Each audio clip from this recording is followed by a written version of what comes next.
Okay.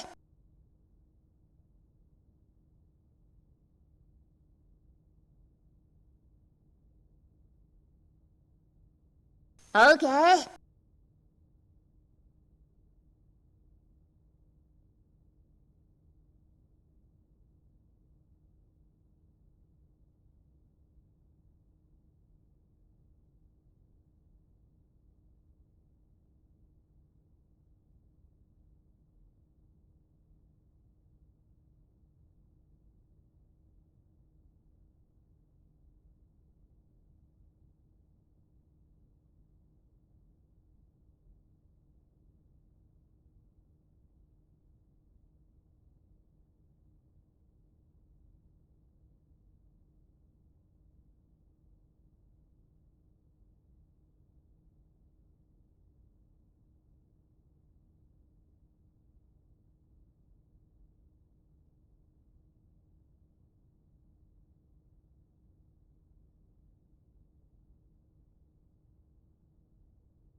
They can see us and they can hear us.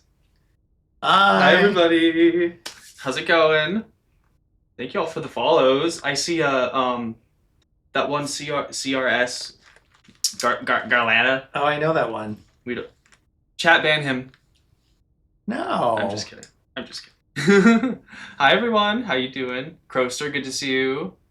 Oh, we already ate some horrors. We got a hydration. Oh. Making you reach. Do you want me to like? No, I'm fine. I can find a table or something. I can put it on the floor too. Oh no, actually, I have an idea. Okay. I'll be smart. Okay. Smarter, not harder. Please stand by. We're rearranging the furniture. This is important. And that way it's not like you're not reaching or anything. Oh, you spoil me rotten. It's the fisting stool. Well, it's nice that it has multiple It's purposes. important. It's important. It's good It's my that favorite furniture has multiple This purposes. is true. Let's see. Dillis Filler. Is that how you say that? Welcome in. We got a lot of first-time chatters already. Nice. Let's see. Fifi is evil. Welcome. Welcome, evil one. It's good to see you. Walter, hello. Jacob. Oh my god. Hey, Jacob. Hey. Sash, son/dad. I know. I should have just grabbed him and brought him with me. Right, you should have. I know. But we'll do more of these. I think know. we're gonna do more of these if it goes well. Hi, Van. Oh, we gotta stand and stretch. Okay. Woo! I know it's weird with the full. I know. I'm like, I'm gonna go light, but you look fantastic. Well, thank you. I'm not wearing full cow though because I have shorts on. True, so. true. It's close. Yeah, close. It's close. Oh my goodness. This is my summer formal look. Mm-hmm. I think. Oh wait, hold on. Let me message some of the chats. Okay. Just making sure everything is good.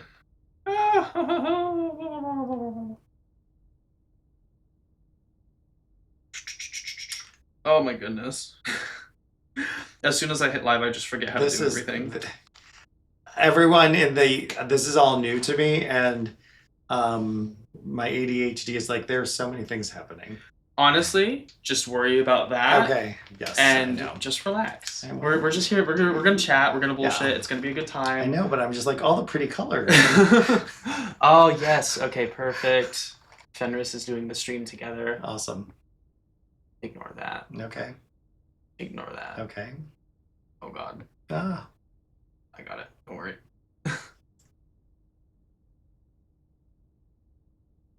Let's see. Share chat. Let's see. Okay. Let's see. That should be good. I'm gonna hide that. Should probably keep my keyboard with me. Oh. Been saving up points for this moment. Oh God, what did you do? Oh no, spam redemption. Yeah, spam redemption still overstimulate, Brad. You can if you want. I don't recommend it though. Fair. All right, we're gonna stop the music now that we have people here. Yes. Oh God, Walter, not the squats. Okay, I'm gonna make everyone do squats. You don't have to. You don't have to. I will. No, stop it! Stop it! Not the 10 push-ups. We're wearing leather. Ah! I can do this. I will do it. I'll do it right here. God, this is my chat. In the Midwest, it's true. Oh, you saw? Oh, in the Geared Gamer Grotto. Yes, thank you. Friends met stream. Sorry, I got you. Oh, Jacob. What the Jacobs? He's gonna make me work out. Oh, nice. He has me doing weights. Oh, okay, fine. Fine. This is like normal, by the way. Oh, okay. Actual, how's it going? Okay. Okay. Oh, no swearing. You might be one of the first people who's actually done that. You're gonna have to spank me. I will be swearing. Okay, we're back, and we're...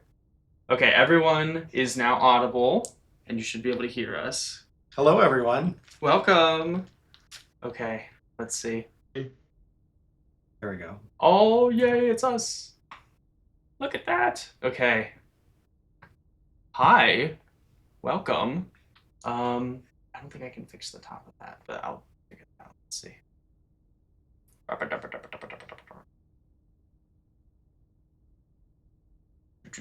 Please bear with me. Stand by. We're experiencing technical difficulties. We are. Your call is very important to us. It is. There we go. Okay. Hi, everybody. Oh. Okay, so for context, my chat has a bunch of redemptions. So they've redeemed a bunch of things.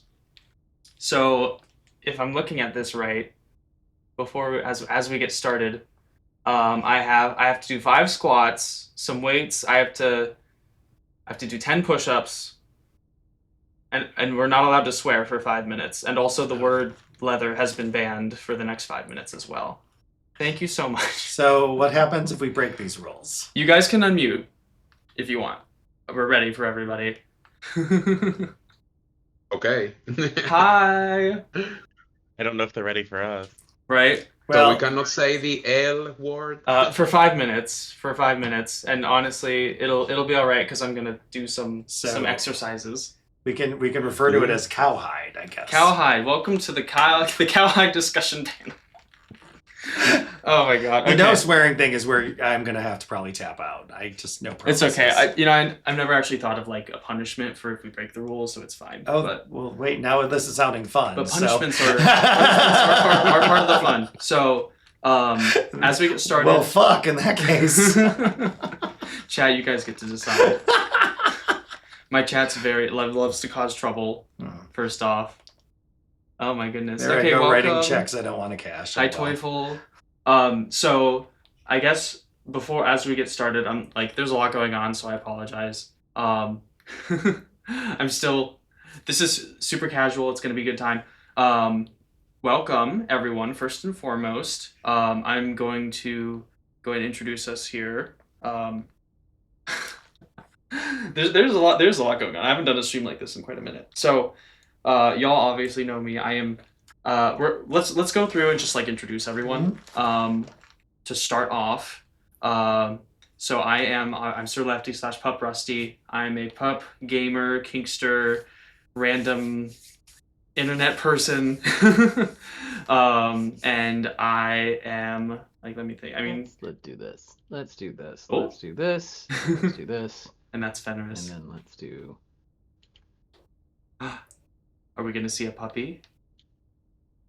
Please stand by. I'm trying. Oh, I'm we got really you. trying. We I'm trying got to figure you. it out. We got you.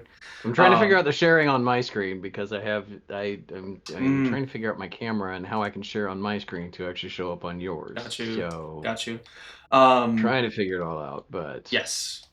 All right, for those of you who don't know me, y'all know me as Scotty Grefsing, but I am also Pup Fenris, so I am a gay variety streamer here on Twitch. I am a sir, I'm a boy, I'm a pup, I'm a gamer. Basically, I'm a 20-sided dice. Why don't give me a roll and let's see what comes up. So, I've been streaming for about 4 years now. So, the current Mr. America's Finest City Leather, 2024 and 2025. Just about to do my step aside in August. Yes. Hopefully, we have some contestants coming up, and I'm very happy to do this. I'm glad to do this. We've got have a link coming up for some AMA questions. Yes. To get y'all ready for. So yeah, I'm happy to be here with y'all. I'm We happy to see are- y'all again. Oh my god, I miss you. Right. Thank you all so much for coming. This is all going to be a work in progress as I get everything set up. And don't be shy to hop in and add to the conversation at any time because we're literally just here to chill. We're here to talk and bullshit and just have a good time. And if anyone gets any pronouns wrong during the stream, you will be executed immediately. Just so you know. Twitter.com is very mean. No, I'm just kidding. Oh my goodness! Foxy! Oh my goodness, we got a raid. Holy moly. Hey, Well, nice. we got raiders. So basically, another stream ended their stream, and they're sending their audience over Nice. here. We're explaining Twitch for those who don't know. That's me. How about you introduce yourself? Well, hi everyone. My name is Brad Speck. I was Mr. Cleveland Leather 2025 with my many esteemed siblings. Most recent IML class, I was finalist. Yes. In my normie life, which isn't normal at all, I'm a semi-professional musician, theater artist. I run the Cleveland Pride Band. I'm a burlesquer. My burlesque persona is the Major Treble. Various kinkster. I started doing the leather stuff in the late 1900s. And just really happy to be here. And obviously, since I'm from the late 1900s, I didn't know any of this stuff. So I said, Rusty, I'm just coming over Yes. because I live like a half hour away. So there you have he's it. like, bitch, I'm just coming to your house. I'm like, that's fine. That's Look, perfect. It I'm works. not trying to download another thing. At this point, take the smartphone away from me. I'm Right. not to be trusted. So, welcome in everybody. So this is our. Sorry. No, you're good. There's just so much going on. It's There is. How about Denzel? How about you go next? Sorry. No, you're good. Yeah. My sweet baby Brad. Technology is hard. My name is Denzel Beelan. I am the current Mr. Twin Cities Leather 2026. I also am your second runner-up or second all. I don't know. I'm in so many Bronze. different Bronze. competitions. Yes. Yes. Yes. Bronze. I am your bisexual bronze boy of the IML 48 class or IML BB 2026 class, which is the first year that is one thing. We might get into that. Who knows? Yes. Yeah, I also am president of Twin City Spectrum, which is the Twin Cities BIPOC Leather Group, and I'm also a board member for Minnesota Leather Pride as well. I have some associate memberships as well. When I'm not doing leather, or sometimes I try to incorporate that, I'm a big theater person. I do a lot of different things. I freelance direct, but most prominently, I am a core writer and actor for a theater in Ooh. town called the Brave New Workshop Comedy Theater, which is a sketch comedy theater and the longest running sketch comedy theater in the United States. Whoa. Yeah. That's so Yes. cool. Yeah. All right. Let's Yes. see. And I know Twitch better than Brad, Well, but not as good as he. that's a I low am right bar. in between. You cleared that bar. So have you so you've been on Twitch before? Have you been on a stream I have before? been on Twitch before for fundraisers and such. Yes. But I am a professional lurker. Hell yeah. I love to throw up a stream and then like do my dishes. Mhm. And that's- then be that's like, me. oh, I'm totally following along. That's totally me. I also, if I'm not streaming, I'm always lurking somewhere. Because once I get into the chat, I will not stop chatting and going for it. So I'm like, if I need to get things done. Oh my goodness. Okay, Alex. Hey guys, so I go by Sergeant Alex, originally from Venezuela. I am the current Mr. Cincinnati Leather 2025 and got the silver medal at IML this year, like a month ago. I am a leatherman, also like a sporty type of looks, and I would say that I am a kink and fetish explorer. So if there's something that I haven't tried, why not, right? Mm-hmm. I enjoy hiking, a good chocolate, dancing, spending time with my friends. And yes, that's a little bit about me. Oh, so today I'm losing my virginity because this is my first time in Discord or streaming. So it's with you. Oh my God, I'm Yes. losing my virginity with you. It's so Yes. romantic. We're all famous now. You're we're all popping my famous internet cherry. people.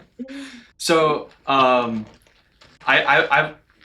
wanted to kind of like, obviously, like look at my train of thought. I'm just like, Doesn't yes. I'm really excited to do this because I want to like. We actually just celebrated this past weekend. We celebrated Twitch Leather Pride, so we do 3 separate events. We do one for Folsom, we do one for Valentine's Day, and then we do one for like Pride season. Nice. And I was originally hoping to get this scheduled for like during that weekend, but obviously like trying to get a bunch of people together on a weekend during Pride Month is basically impossible. So here we are on a Wednesday.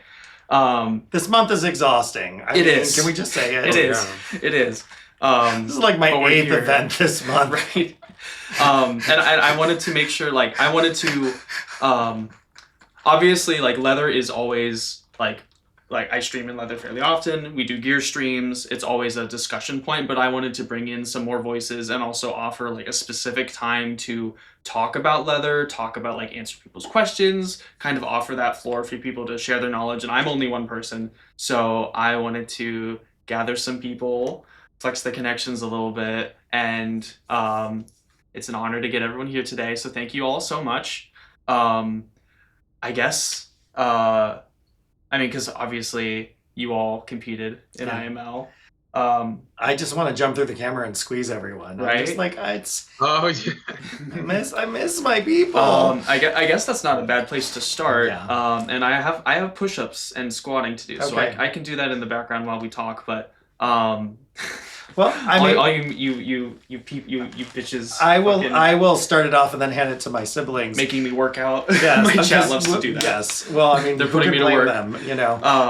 Yeah. So how was you can start. So honestly, for me, so for my context, for me, the last 25 years of my life, I've watched other friends, run the gauntlet and go to IML, and everyone likes to give you advice or just talk about their experiences. The thing that I truly was not prepared for was what a beautiful and deep connection I was going to make with like all these beautiful humans. And it is such a weird like holding cell Stockholm syndrome, like.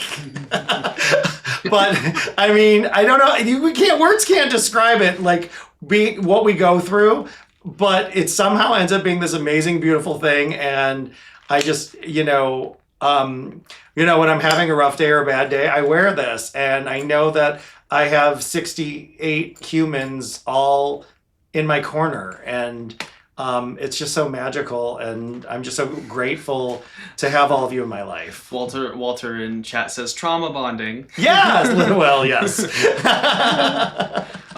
It was intense. It was intense. Yes. It was intense. And that's something that like I am very like obviously I'm nervous, but I'm excited because I'm like our class is still forming, but as minus 11 months. Right, exactly. As a lot of our Ohio titles, we compete like the year after our title ends, so like we're some of the first to be in the current year, which is such a gift. Like I feel like we are spoiled in that regard. Right.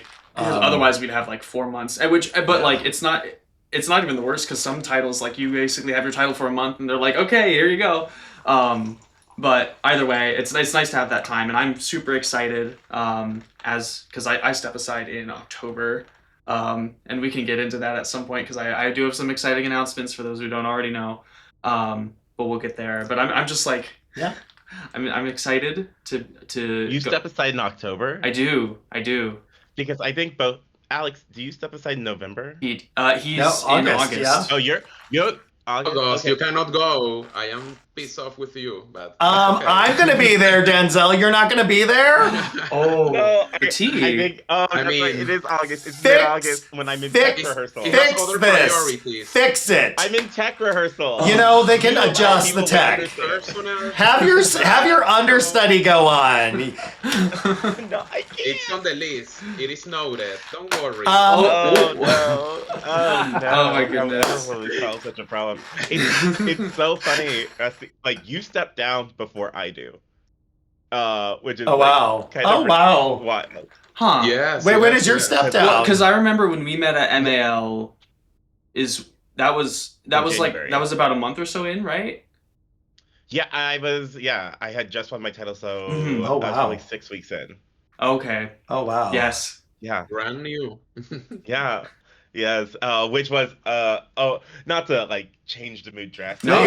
yeah. Go. I This think is an open 6 discussion. weeks I had went to MAL. I was 6 weeks after winning my title, but like 4 days beforehand in Minneapolis, Renee Good was murdered. And it was like it kicked off a whole lot of things going on, yeah. and then I had to be like, all right, I'm about to like board a plane and like go meet a bunch of like leather people in DC. And wearing like Twin Cities leather across my chest. I'll never forget. There was so many people who came up to me and they were like so excited to like just meet the title holder, and they were like, "Oh my God, how are you?" And they were like, oh, "How are you?" And I was like, "Oh, we can talk about it or we can't." Like, Yeah. Right. I also part of my day job is I work in a newsroom. I support reporters and stuff, so I was Ooh. very in the thick of it all. Oh wow! So I had Well, been and there's- discussing it pretty deeply. There's that like deer in the headlights kind of like feeling to it, because like Mr. Ohio is my second title, but that was my first MAL, so I'm just here like taking everything in, and it was like insane. And it was so great to like meet so many amazing people too. Yeah. And everything else that you imagine happens at MAL is amazing, incredible. Hey, And I think that Unicorn. the hello, layout of the Romy. hotel is just amazing, right? Yes, Because like, you you have you it- go down, You go to down the stairs, staircases, and it's just a and you sea, see everyone in a the sea of lobby, leather. and it's like, Oh, yeah. oh my God, like who is like this sea of Leatherman or Kingsters that is reunited in DC? So it's a little bit intimidating in a way, Mhm. and then it's like your big entrance to the room because you're in the stairs, and it's like, hey guys, I am here, I'm going down. So it's like, okay, you need to manage your emotions a little bit. Yeah. Mhm. We all get our hello Dolly moment coming down the staircase. Yes. Like Yes. Absolutely. Yeah. Oh goodness. Fenris, how about you? you're welcome, Denzel.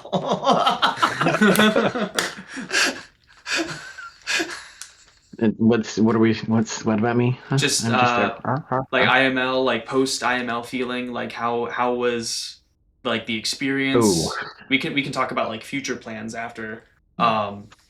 because I'm just like, I mean, there's the selfish part of me that I just want to ask everyone about it, even though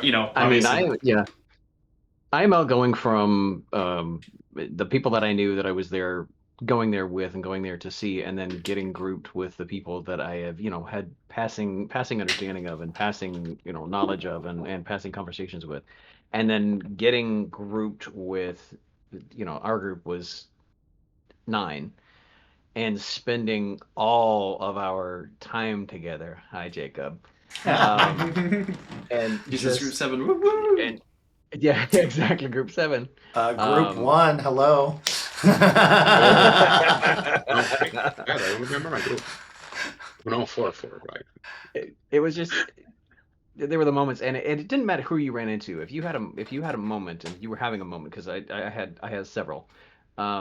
Whoever walked by you just said, "Okay, hang on, what's going on? What do you need? What do you got?" And just grabbed you into a hug. I remember Denzel coming in. Oh, we're getting a question at one point. Let's see. Unicorn Mobster says, so like, what is it with the group numbers? So they basically split the contestants into groups, different flights during the contest to kind of keep things organized. So each flight, they had to board. They had to board the plane in a certain way. Yeah. So we broke up into 7 groups. Most of us were 10 to a group, with the exception of the final group. And because obviously the judges like for interview, which is the very first thing you do, well, some of us, it's 8 minutes a person, but you're in groups of 10. So those poor judges are locked in that room for 80 minutes plus the changeover time.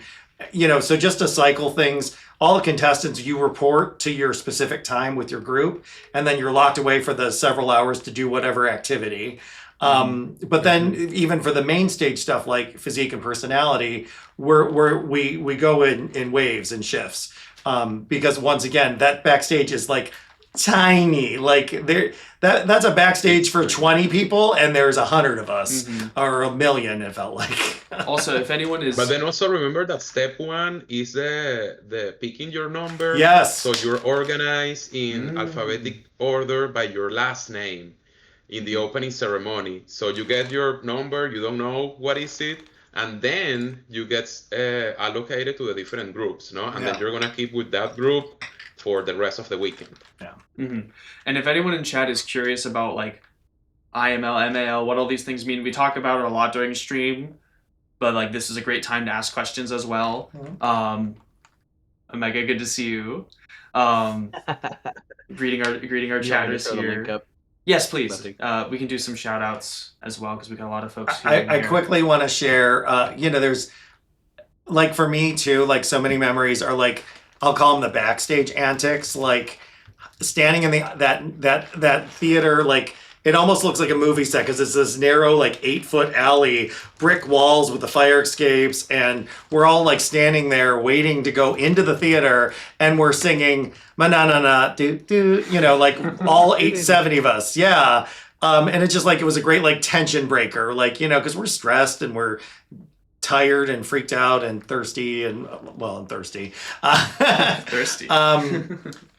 And Denzel, I want to share like probably my favorite memory. So Sunday night, he's laughing. I have to tell this story. So, Denzel and I, obviously, we're in the same group. We're both theater people, became very close. And, so you'll notice one of my signature colors is green, and Denzel was wearing pink.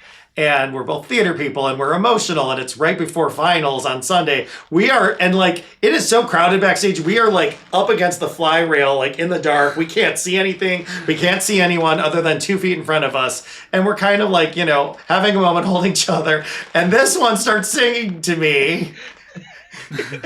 Go ahead. Because I knew you. And then I stopped him. I said, "Bitch, we will both start crying. We are not going to go into Wicked." And then we comment. It was perfect. I'm wearing, green and pink. And well, I'm a very emotional person, so I know I'm going to be in I cry so many times. Look, I cry at a dog food commercial. I don't know how many times a day. So I was, wow, like Yeah. dehydrated, Yeah. right, because of all the Oh, yeah. crying. Yeah. And then you sweat because of the leather, so you need to keep hydration Yes. up because Yes. I mean Yes. you lose a lot of fluids. And then on top, if you're And you keeping also lose a lot of your weight- fluids. Yeah. Fluids, all sorts of fluids. I will have to say this one. Some of us are better at the juggernaut than others, and so when we were waiting to do our VIP photos, I think we had like two of the most deferring people. It was Honey Davenport, who is our current IML, who is just an Gorgeous. expert of nightlife. Yes. And like somehow we'll go to sleep at 5, wake up at 6, and just be like perfect, Yeah. shiny, Yeah. It's incredible. just such an expert. Glorious. And then in the room was poor Sergeant Alex, who had done so much leading up to it, and we were just kind of harassing you about like, hey, like, what are we getting up to after this? And you kept looking at us and being like, I have no more energy. Guys, We were I like, was sick. I got food poison That would be me. on Friday evening. Oh. So Saturday no. and Sunday, I Oh. was completely energy drained. So I just couldn't. I mean, I don't know how I made it, but it was intense, you know.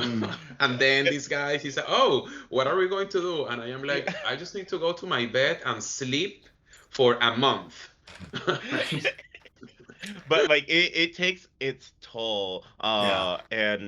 But one of the most amazing parts about it is like it's both so exhausting, but you have all this energy, and truly like even though like people were in different groups, like we still had a lot of opportunities to just like interact with each other. Yeah. And particularly when you built this panel, I saw everyone, I was like, I've had a moment with each of these three brothers of mine. Aww. And there's so many more that I've had moments with. Yeah. And it's sort of incredible looking back and being like, oh my god, and you're like, oh.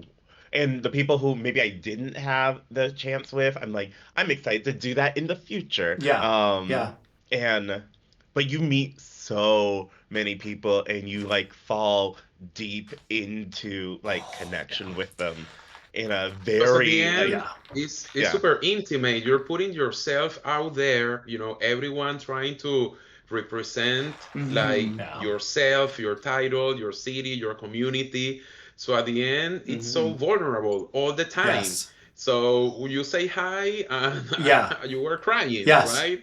So all the emotions are there, and I think that that is unique and beautiful Yeah. because you get to know at least a lot of people in their best version of themselves at the contest. It is exhausting, yes. You have like a little sleep, yes. But at the end, it's so amazing. For me, one of the other really nice things. So one of my dearest friends, he's on the chat, Jacob Hart, who is his Sash dad, Mr. Yes. Ohio. We literally, I mean, he's probably sick of me, but like for a year and a half, like literally did everything together. We both serve on the executive board for the Pride Band. We play in lots of music groups together. We did all our fundraisers together. Like we were roommates at IML.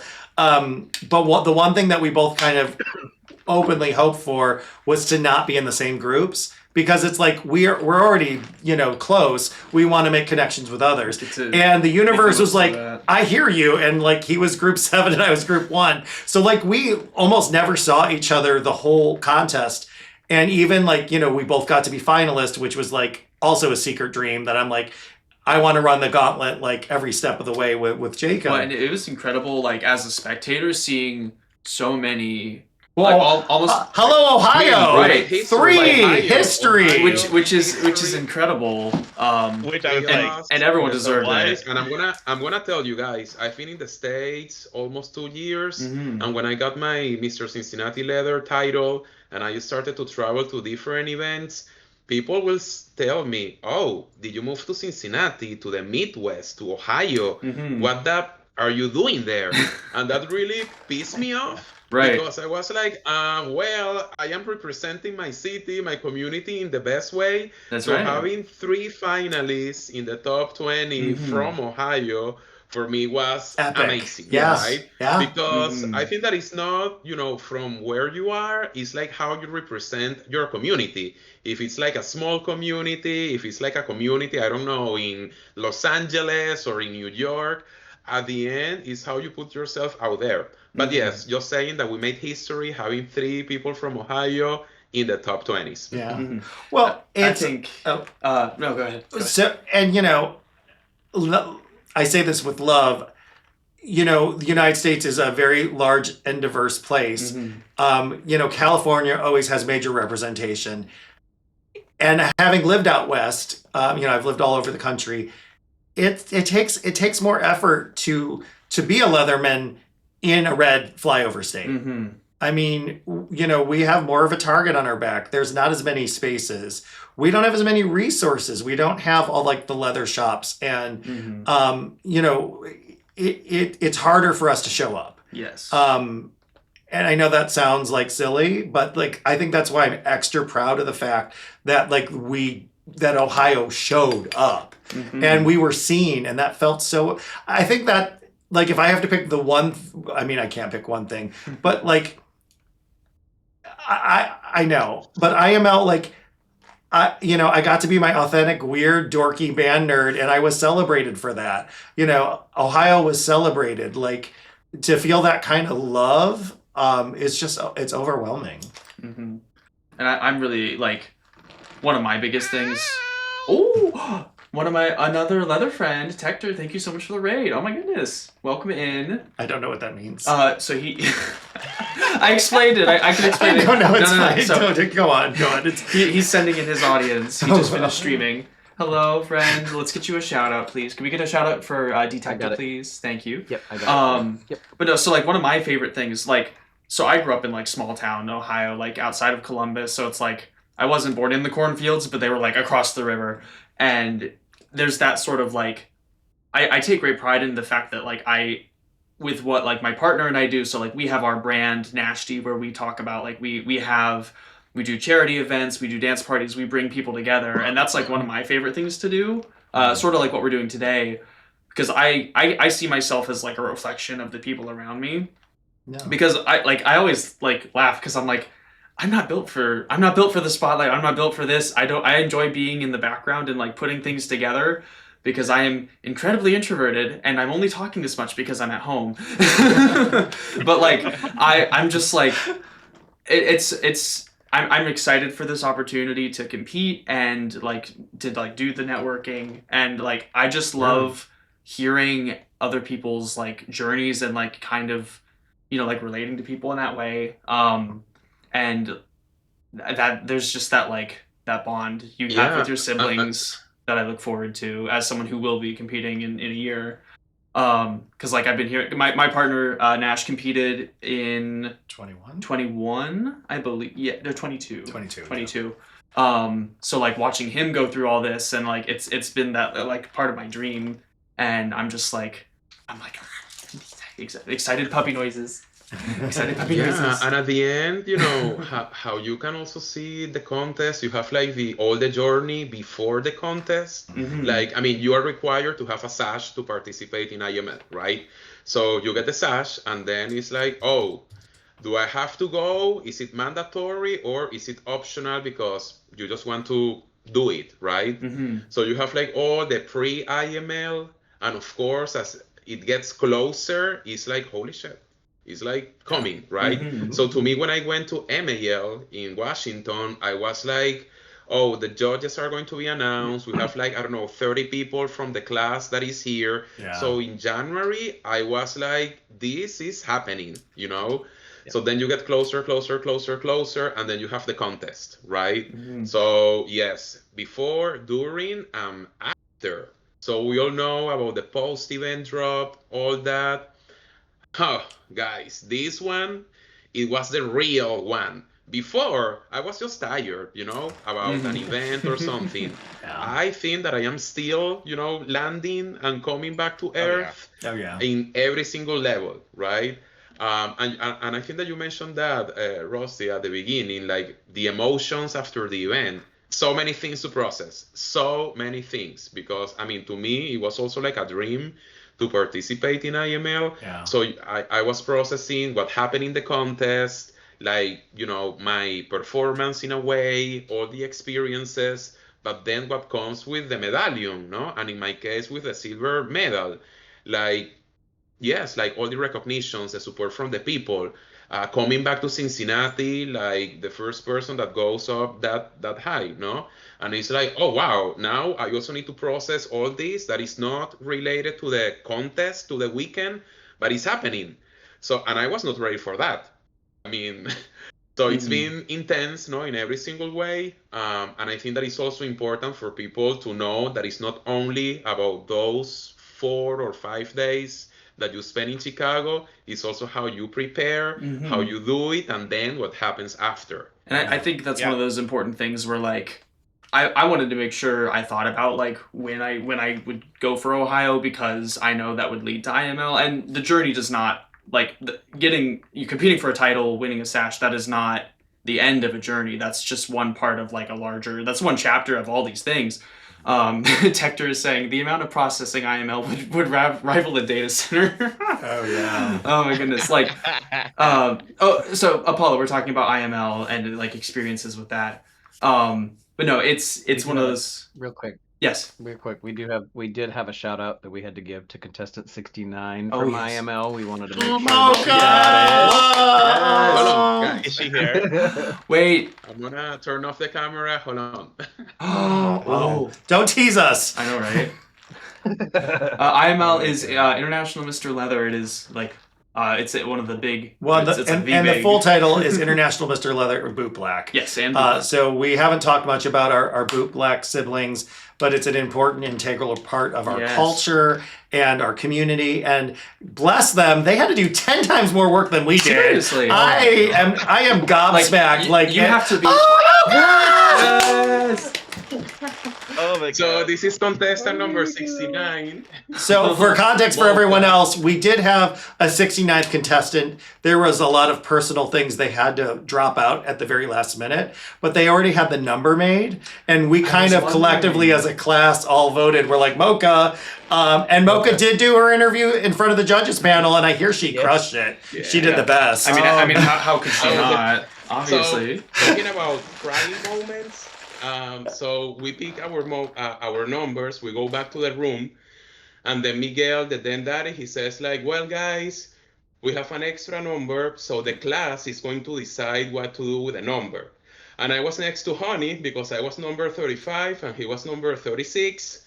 And then I was like, Honey, this is gonna be a big discussion what to do with the number, right?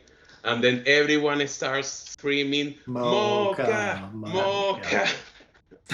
And then There I was no start discussion. crying again. There was zero discussion. There was literally It was zero. automatic. There was none. It was pretty clear. I would like to say, speaking of wonderful pups in the room, we haven't heard from one of our lovely people much, and I just want to throw some focus and be like, how are you doing? Like, like I want to know more about like your experience. Yeah. Yeah. Mocha, she's right there. No, you. You. No, me. You. Stop. I can moderate. We've all been hogging I the can- microphone. I can moderate. please. I can moderate too. I can moderate too. You Yeah. do some You talking. can. No, it really was an amazing experience.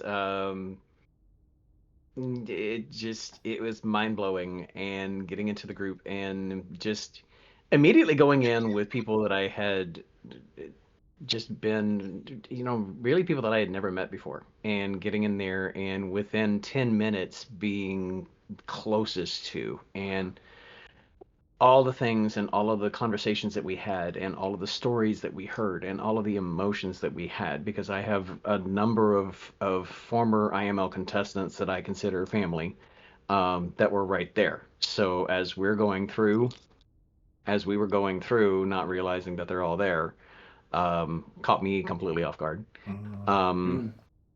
And just being in there when we did the number draw, when I didn't even realize that Miguel was holding up my number when they called my number.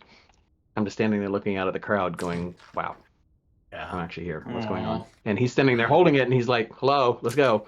That was overwhelming. That whole ceremony was like Oh my you're goodness. just shot out of a cannon and then run to the next thing. So the number draw, Apollo, is there were 68 of us, and what they did is they lined us up in alphabetical order by last name, legal last name, and ran us through. We had this big bingo, basically this big bingo tumbler with all the numbers, all envelopes in it with the numbers inside. So we would draw one out and we would take it over to Miguel, who was our den daddy, and he would open the envelope and they would announce what number we had for what our contestant number was going to be for the contest. So we had numbers from 1 to 69 for what place we would take on the stage as we were being called through. It was, yeah, International Mr. Leather and International Mr. Boot Black. Mm-hmm. So that's why Brad and Denzel and Alex and I are here talking with Lefty.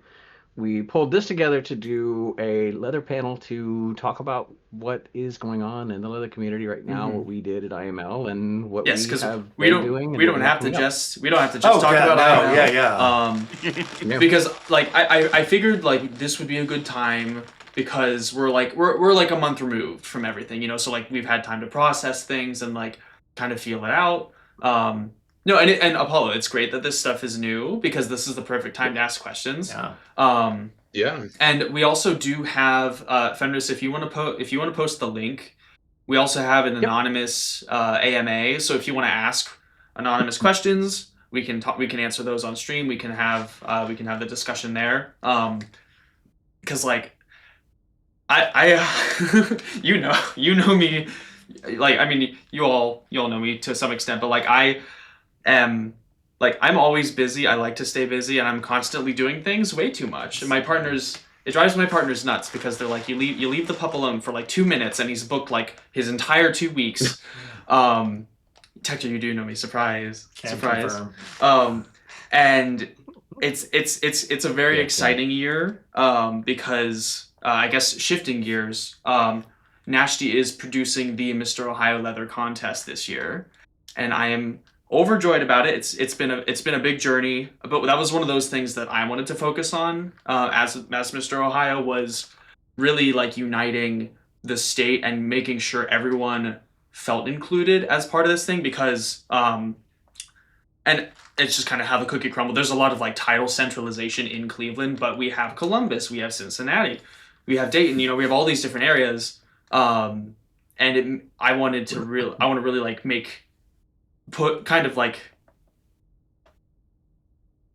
start from the ground up and make Ohio fully feel like a state title. Yeah. And that's not that it hasn't. Well, just bring more attention to it. Yes, a broader lens. More intentional. And when I met, I mean, Rossi and Nash, I think that we follow each other on Instagram. Mm-hmm. And then in DC, we were able to spend some time together. Mm-hmm. And then maybe 2 weeks after that, 3 weeks after that, they came down to Cincinnati. Yes, and that was wonderful. Like, yes, I'm getting people from it was interesting. It was interesting because Alex hit me up on Instagram, and he was like, "Are you in the IML chat?"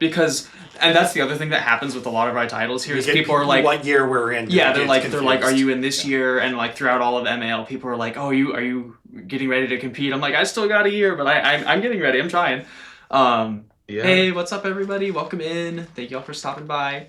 But yeah, it's like, and it's one of those things where I'm just like really excited to see how everything goes. So we're putting like a lot of effort into this. It's gonna be exciting. And again, I'm just one guy from Ohio. There's a lot going into it. It's going to be a group effort. That kind of dovetails into, for the rest of us now that we're retired in some regards. Never, right. Camp Wuzzy's the best. I love it. Be clear. There's no rest for the wicked, and none of us are wired to ever be done. So this is true. For me, it's, we all have our different journey and into why we did what we did and when we did it. Like I've been in the leather world, math is hard, but 3 decades. I waited. So running for Mr. Cleveland Leather was my 50th birthday present to myself. And it was a lot of friends kind of nudging me, going, "Bitch, it's your turn. Like, when are you gonna, And me between ADHD and like 19 projects, I was like, I don't have time for that. And that was shortly after you had returned to the area. yeah, I grew up in Cleveland. My husband and I moved away for like 15 years. We moved back at the end of 2020, and it was also a way to kind of reintroduce myself, like I'm home. And I think that's what made like the Cleveland, because I had friends when I lived in Phoenix, they're like, you need to run for Mr. Phoenix, and it just never felt right. I mean, I loved my time in Phoenix, but Cleveland's home, and there was just something extra special about running for the Cleveland title. At the Leather Stallion, which was one of the first bars I went to. I mean, with Me a too. really good fake And ID the in oldest, 1990. Yeah. one of the oldest in America. So Yes. my first time in the Leather Stallion Saloon it's the was the oldest. summer of 1994. So to come, I know I'm old. What do you want? I was But like, to come. You have a lot of experience. Yeah, I That's your do. fault. Yes. Yeah. No, it's fine. I'm old. It's both. It's both. I was I gonna say mean, technically. But thanks to facials, I don't look my age. But What type of facial? yes. So. Sorry, I easily get sidetracked. So there was just something personally, when I knew that if I was ever going to run for a title, I really wanted to have a connection in that kind of meaning. So there was just something extra beautiful about coming home. And, even like at my contest where I won, you finish the night, it's its own, moment. But like afterwards, when the crowd is greeting you, like all these people, like now, other fun fact, years ago when I lived in Cleveland, I actually had hair on my head. So, so people didn't quite recognize me, also gone 15 years. But like afterwards, like all these light bulbs and people coming up to me, and I'm realizing like my old regulars from when I worked at Bounce and Union Station and the Grid, and like, so it was like this fun little homecoming moment of like, oh my God, you're back, and now you're Mr. Cleveland Leather. So, my only advice I have to anyone who thinks they want to run for a title or go to anything.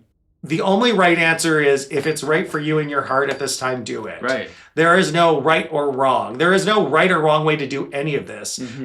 As long as you're being true to your own heart. Yeah. It would be my only advice.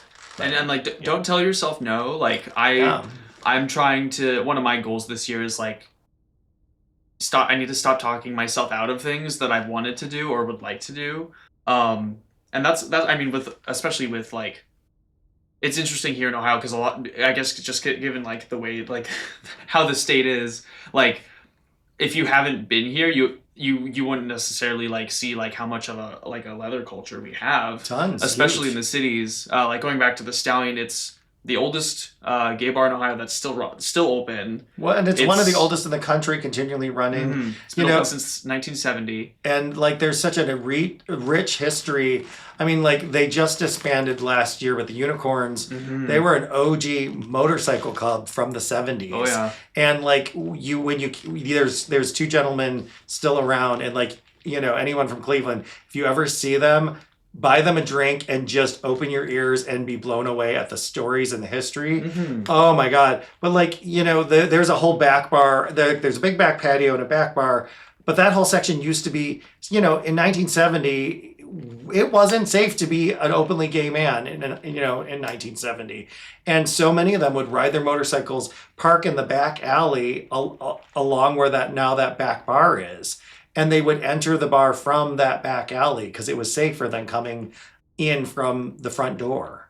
So like, just like, I mean, we take it, we have a lot of problems, we have a lot of struggles, but we do have privilege. And, we take for granted that we open the car door in our gear, walk down the street, walk through the front door. Right. And 50 years ago, people couldn't do that. So I don't know. It's just, to me, it's so cool to be able to be a part of that history and to be in that space. Absolutely.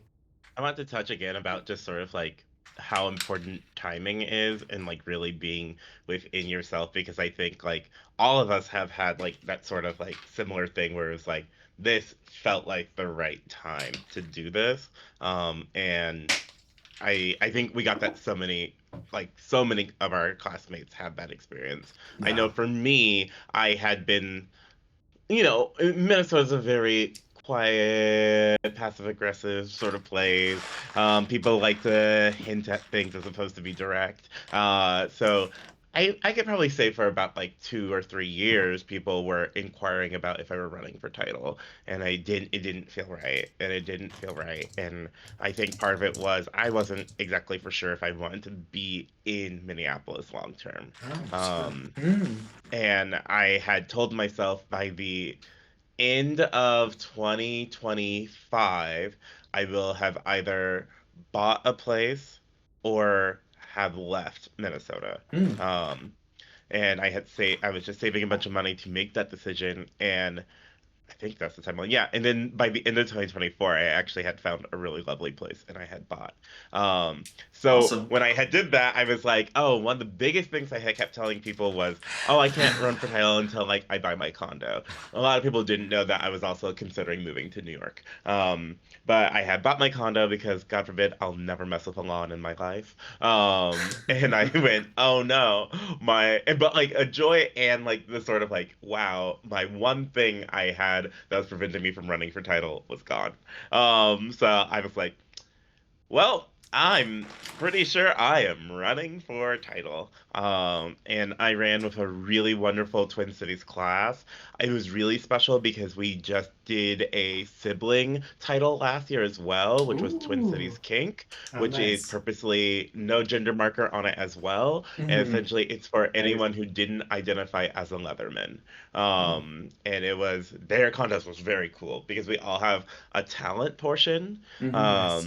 And we saw a range amongst, so there were 5 people running for Twin Cities Leather, 5 people running for Twin Cities Kink, and we ran almost like we did for IMLBB, which was Yeah. really great. So Nice. we That's were really all cool. together the whole time.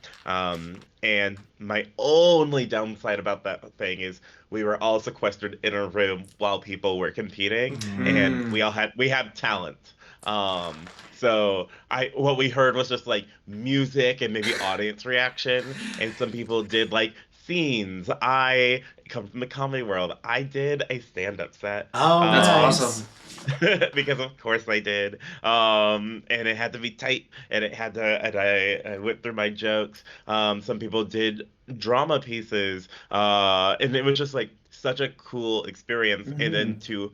uh, our contest is a little wonky, in the fact that like we get sashed from like behind as they're sort of like doing Hmm. it. Like I truly thought it was like it'll be an envelope because who would go through the psychological torture of walking behind groups of people and then the winner gets sashed?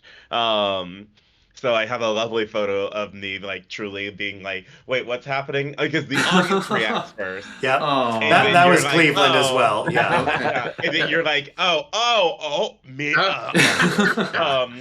Yeah. That like you're just seeing it come down. Oh fuck, Mhm. it's me. Right. You're Okay. like, Oh my oh my goodness. God, it's Yes. me. Yeah. And then I was like, okay. So like my timeline in my head like kind of worked, but then was like, what else is going on? And at that Mhm. point, I had already knew I wanted to go to MAL for the first time.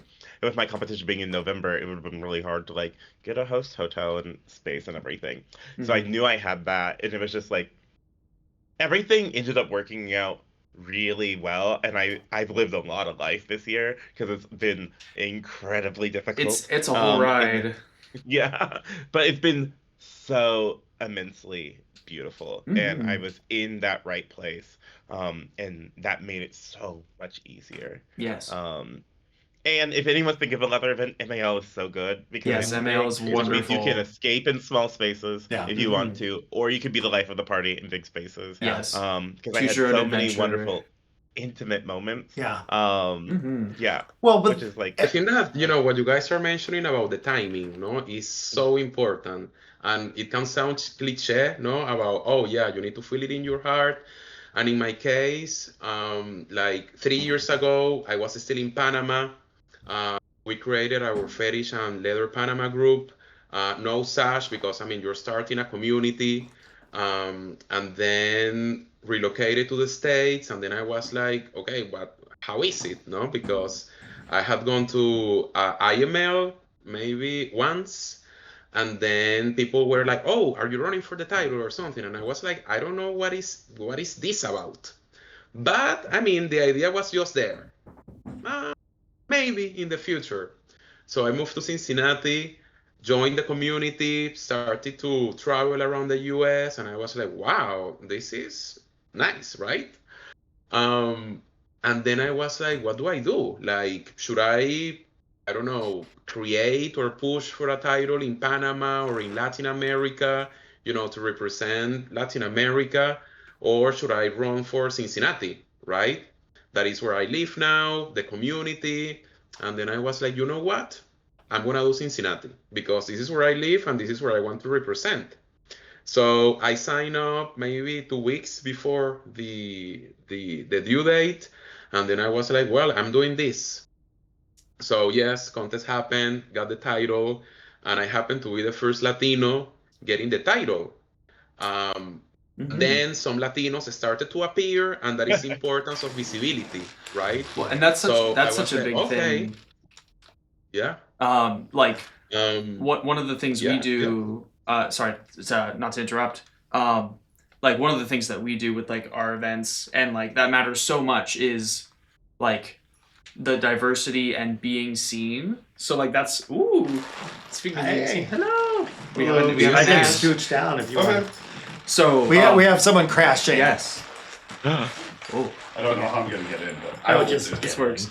in. Woo! Talking about like like when you're doing an event, it's not, you can't just like put all are welcome on the advertisement. Making sure that like everyone feels represented is really important. And we actually got a question that I want to touch on while we're discussing this. Fifi is Evil says, can you please explain what these titles do for communities? So like the title is like, they some people roll your eyes Well, when you, every title's different. We need Right. a preface. right. And every title Yeah. holder is different. And every title Yes. holder is different. So, yes.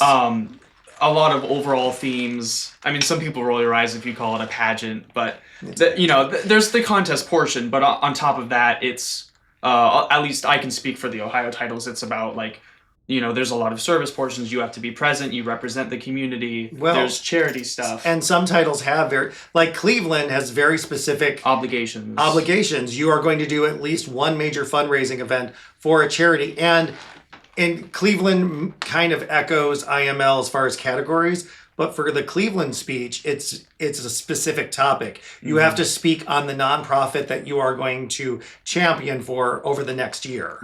So, which I think is smart. Also, what a gift for speech writing. It gives you a very clear topic. And my title year, I partnered with my friend Jacob, who is the current Mr. Ohio. We worked, and this is the other I think important thing. It's always easier, as a team.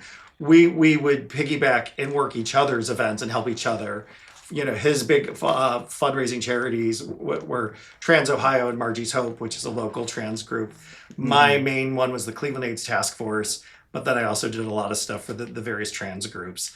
And then we didn't count all the stuff we did for the Pride Band because that's just as board members, we're already doing that shit anyway. But And I think And it's at the end, I interesting. think that when you run for the title, you need to have like a general idea about what you want to do with the title. It's not like only getting the title for getting it, because in the interview, there's almost like 100% chance that you're gonna get the question like, why do you want to be, I don't know, Mr. Mix or whatever with the title. So in my case, I was like, okay, I want to do like a big event every 2 months, go to all the leather nights that I can. And then we have the obligation for the fundraising, no? That is by default part of the title. So the former Mr. Ohio Leather was part of my judge panel when I run for the title. And then he was like, so what are you going to do? Are you gonna run for Mr. Ohio Leather in October? So remember that my contest was in August. So that would imply to go for my step down and then run for Mr. Ohio and then go to IML. And then I was like, wow, that feels like a lot, like a long time in a marathon. And I know me, I'm going to do it, right? But do it well. Or I just go and I run for IML 9 months after my contest, right? And I just take advantage of the energy, the wave. So I just felt it in my heart that it was also the right timing for IML, no? So when we say about listen to your heart, I think that is really, really important because you have to feel it, right? Yeah, Absolutely. and a part of that, like as well, is like sort of at least my title. I had to do one fundraiser, compete at IML. Those were my two requirements for my title. That seems pretty Anything consistent. else? Yeah. Yeah. And so everything else is a choose your own adventure. And me being the sort of person that I am, and I also happen to have a title sibling, who we're both Aries. And it was very funny. We had sort of like a winner's brunch reception the day after, and we literally like sat down and was like, so what are you thinking? And it was like we were so sleep deprived, but also like my Twin Cities King sibling, CK was like, oh, I'm thinking this is CK actually went, I've already started working on my my pin design, which I was like, what do you mean? Because we have Kink on the scene as a vendor. Yes. And like that night, CK went to talk with Kink on the scene and Melissa was like, hey, let's start working on it. And I was like, Yes. okay, I guess I'm gonna message my designer friend and also do that. But we had talked about various orgs that we had wanted to do work with, and there was one that I was like immediately super passionate about, which was an org called Claire Housing that provides housing and other services to people living with HIV. And I found everyone I've worked there with absolutely delightful, and sort of as a weird thing, there's a group called the Aliveness Project here in Minneapolis who's an amazing org. They have worked to be bigger and everything. They do also tend to be like, oh, we're doing a gay thing and have a fundraiser. Let's give to Aliveness, which is great. But Minneapolis and the Twin Cities actually has a bunch of LGBTQ, like really cool orgs, and I was sort of like, I can't be like the fifth title holder to run a fundraiser just for Aliveness. So I was like, I'm gonna do this other thing. And I still worked with Aliveness for their other various projects too, including their Dining Out for Life. And I showed up, you know, in leadership roles and everything. And yeah, all of a sudden I was like, oh, I do have this like weird like title year responsibility, and I should choose a color in my Google Calendar for it. Yes. Because Lord knows I love to do a thing and then immediately just move on to the next thing. And when someone's like, how was that thing? I was like, I don't know. I think it went well. And then someone's like, write your stuff down so when they ask you about the things you've done, you can remember it. And I was like, oh, Oh yeah. but sure, you're right because they're not around my community. I mean, They don't exactly know what I've done. Right. that's very Feel valid that, for I mean, any title holder. Go ahead. yeah, that I mean, in my experience, I just wanted to be intentional in everything that I was doing and that I will continue to do. So contest was in August, and then September was the beginning of the Hispanic Heritage Month. So my Sash brother and I, we said, why don't we do like an event like a Dia de los Muertos, even though it's not Halloween or October, and we theme it and we honor the community because he's half Latino, I am Latino, so it was like the perfect mix to say, hey, we're the new title holders. So we have like a full bar night, everyone bringing the pictures of their ancestors, like honoring, Cool. their That's awesome. family and friends, and that was beautiful. So at the end, your type of events they don't need to be like, oh yes, it's gonna be like a full year night. You can get creative and have fun while doing it, because if not, what is the point, right? We love to volunteer. While we have a second, do you want to introduce yourself for those who are getting in chat? Does he need an introduction? We got a lot of folks in chat, and I know most people. My stream is very familiar with this. Hi, I'm Nash. This thing. I'm Rusty's partner and handler. I'm also Mr. Akron Leather 2017, Mr. Ohio Leather 2020, 2021. I'm also the founder of Nashty, which is our brand that has been bringing the Nashty events. We are also now the producers of the Mr. Ohio Leather contest. So the one thing that you can tell, especially from maybe my journey, I tell everybody is we get up there, we do these beautiful speeches about what we want to do for the community and how we want to do it. There's no way any of us can do that in 1 year. That the year of your titlehood is when you make connections, you network, you build foundations. It's a lot of people look at having a title as their moment, that's what they strive to do. But in truth, for those that are involved in the community, your title is really just the beginning. Mm-hmm. So that's who I am. Well, those are wise words, Nash, Yeah. because it's 100% true. 100% true. And I think that I realized that in this post-IML period, because I was like, oh my God, this is just starting. It's not that the contest was over. I have like, a year as first runner-up ahead, and it's not gonna stop there because all the amount of people that you get to know, and it's amazing people. I mean, it's like, wow, I want to work with all of them and do stuff to build community. I love community building. I think that it just goes naturally on me. And I was like thinking about that, like, wow, this is the beginning. So I decided for June to take it easy.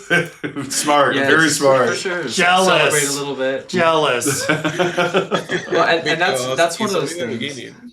That's one of those things I think about a lot too, where like, because I was in like my late teens, like early 20s when I started getting into like kink and leather, and that's when I met my partners. Who I mean, we weren't partners. You Not at the were time. you were well on your way. We start quick backstory on is how we met is we met through a friend of a friend. It's a crazy story. Very much starting to explore his kink journey, and he was telling me about some of the things he was doing, and I'm like, let me be your mentor. Let me be the person that you text the address and the contact Yes. information and So we can what time you should be and- back. And I'm thinking about like, because there's so much, like, it's easy to forget when you have a title or during your title year that there's so much, like, there's more to life than just leather, but Yeah. also living your life, like walking with leather throughout your life, whether or not you're wearing your sash, whether or not you're in gear. And that's something I've like thought of as like a pup, where like, you don't have to be, you're always puppy even if you don't have your hood on. Well, it's very true in the sense that we tell people, back in 1972 when the mine shaft had its rules of entry, that is great for that period of time, but in today's world, we don't gatekeep into the leather community because you can or cannot afford a piece of gear. I will give as many compliments to somebody who got a piece of pleather off of Amazon for $5.99 as I will the title holder that's in full bluff that spent $10K. When I competed for Akron, I think I borrowed my whole outfit. Yeah. Well, I mean, it's a mindset. Well, It's not You just touch on the something. gear. My favorite thing about this is part of our culture as leather people is the passing down. So like It's a learned culture. my like leather family here, shocking, they're a lot of my band nerds. That kink Venn diagram is a circle. But like, you might not believe this, but once upon a time I was a twunk. So my point being is there was a lot of gear that maybe doesn't fit me anymore, that most realistically will never fit me anymore. But part of the joy of handing that down to the next generation, especially when it's someone in your family, makes that extra special. So when I see, my children wearing my old gear, like it's living on with them. And if you take care of leather, it lasts forever. And I know someday they're going to pass it on to their kids. And hopefully they share my story and then add their story to it.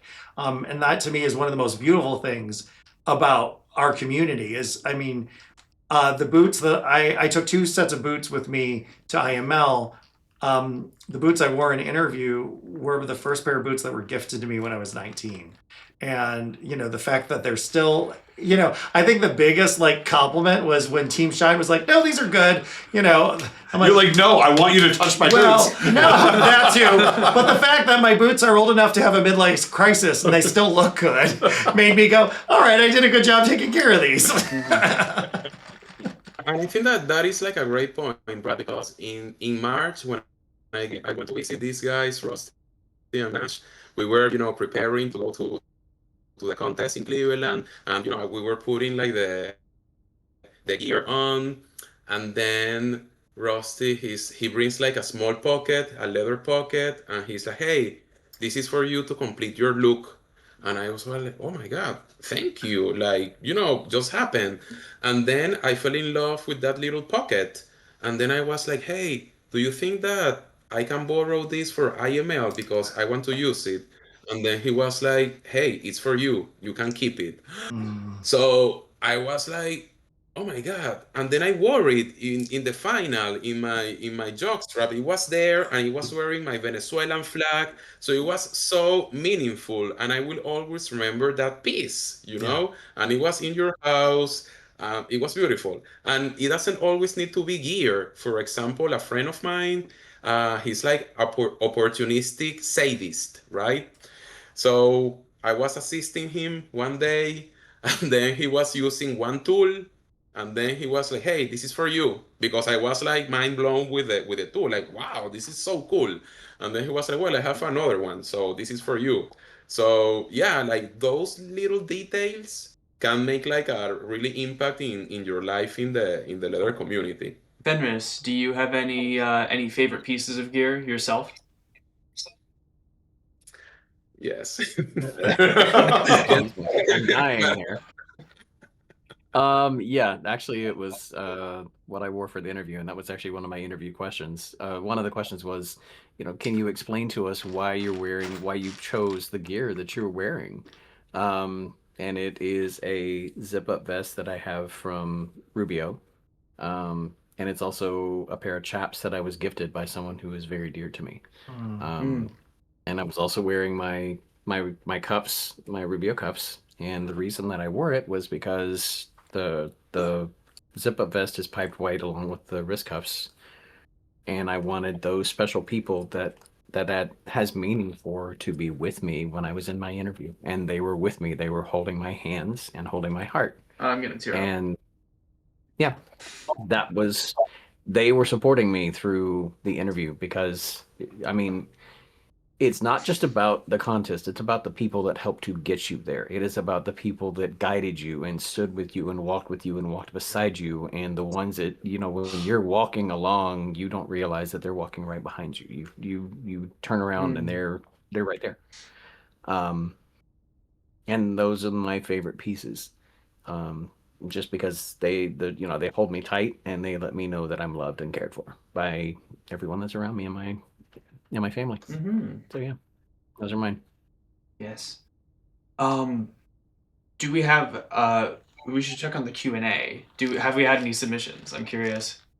I've not had anybody send anything, but I've been keeping kind of a running title. I was gonna say we can keep we can answer some tally. chat questions if we want.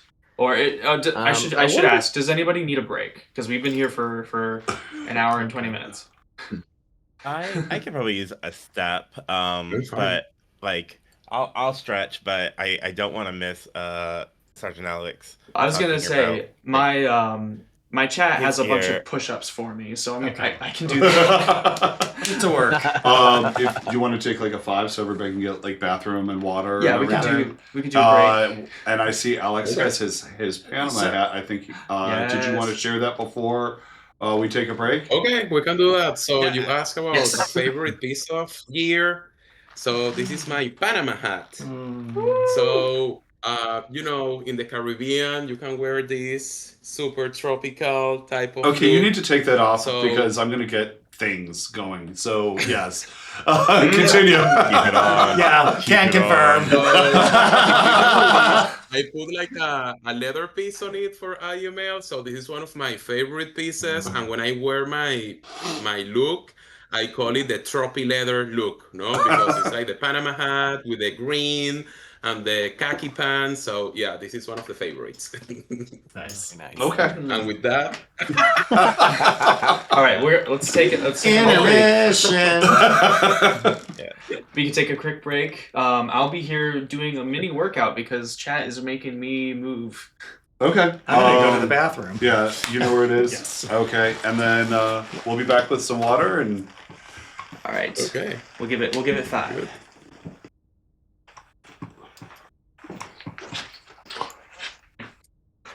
All right, so we'll be back in a few. Y'all stick around. Don't go too far. All right. A little bit of a break. How are y'all doing? Oh my goodness. Thank you, 5. Right, the leather ASMR. Oh my goodness. How are y'all doing in chat? Sorry, we got like, oh, little paint job. headphone disconnect. She We're good. decided she needed Um, You've been gone? No, it's good to see you. It's good to see you, Apollo. How is everyone doing?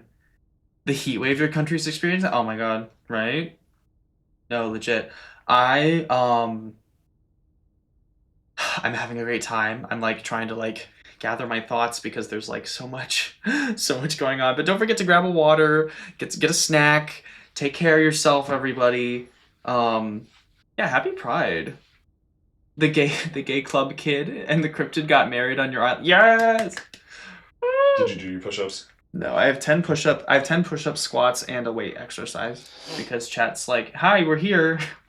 Pit shot, maybe a Do pit you shot want to wait after to my the end of this and we'll all knock it out with you?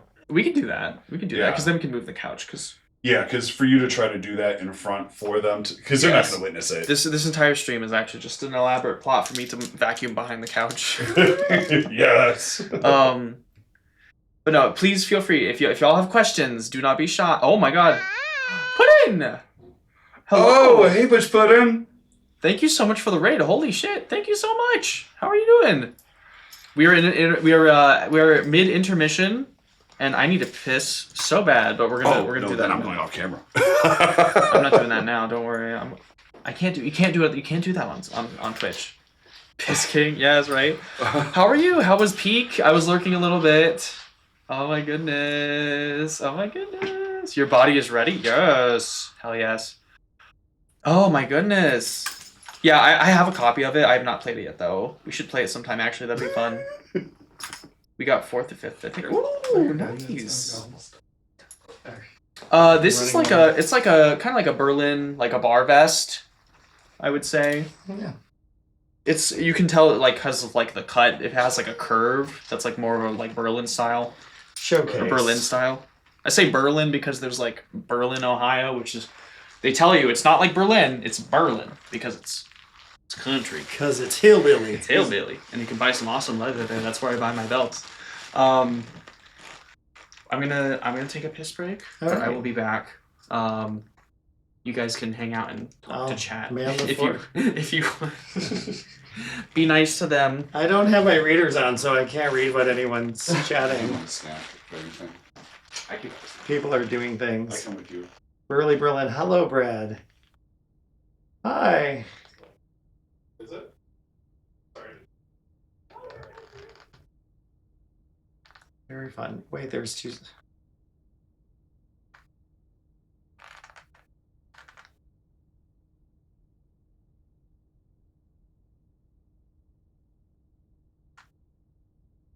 Why, thank you.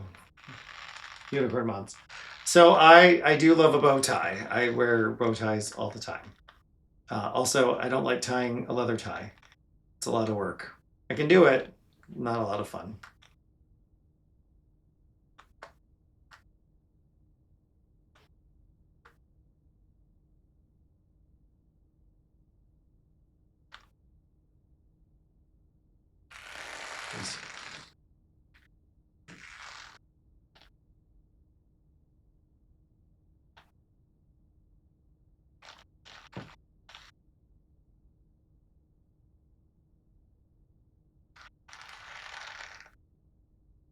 So a lot of times, leather ties are usually made out of lambskin, so they are a little more supple and they're easier to tie. They're still not easy to tie, but they're easier than like a cowhide.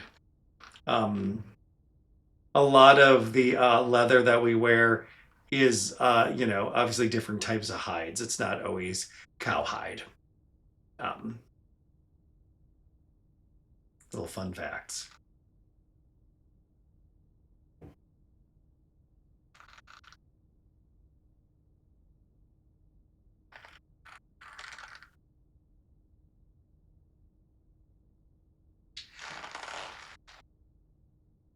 Cleveland Pride was fun. I also got to march in and participate in Columbus Pride, which was really a good time. I think my favorite thing about Columbus Pride, and I kind of want to give a shout out, it is a true parade where there's actual floats and vehicles. And because of that, the Dykes on Bikes lead Columbus's Pride Parade. And I love that because they're such an important part of our history. They're the Dykes on Bikes in the 70s, 80s, and 90s made it safe for us to be at Pride. So the fact that they're still visible and still celebrated. Explaining the L. Yeah. Yeah. The fact that the Dykes on Bikes still lead the Columbus Parade make me so happy. They're amazing. They've done so much for us, and sometimes I think it's easy for us to forget our leather women, and they are a huge, important part of our history and who we are. Seriously. And especially during the AIDS epidemic, they took care of us. So it's very important that we remember all that. Mm-hmm.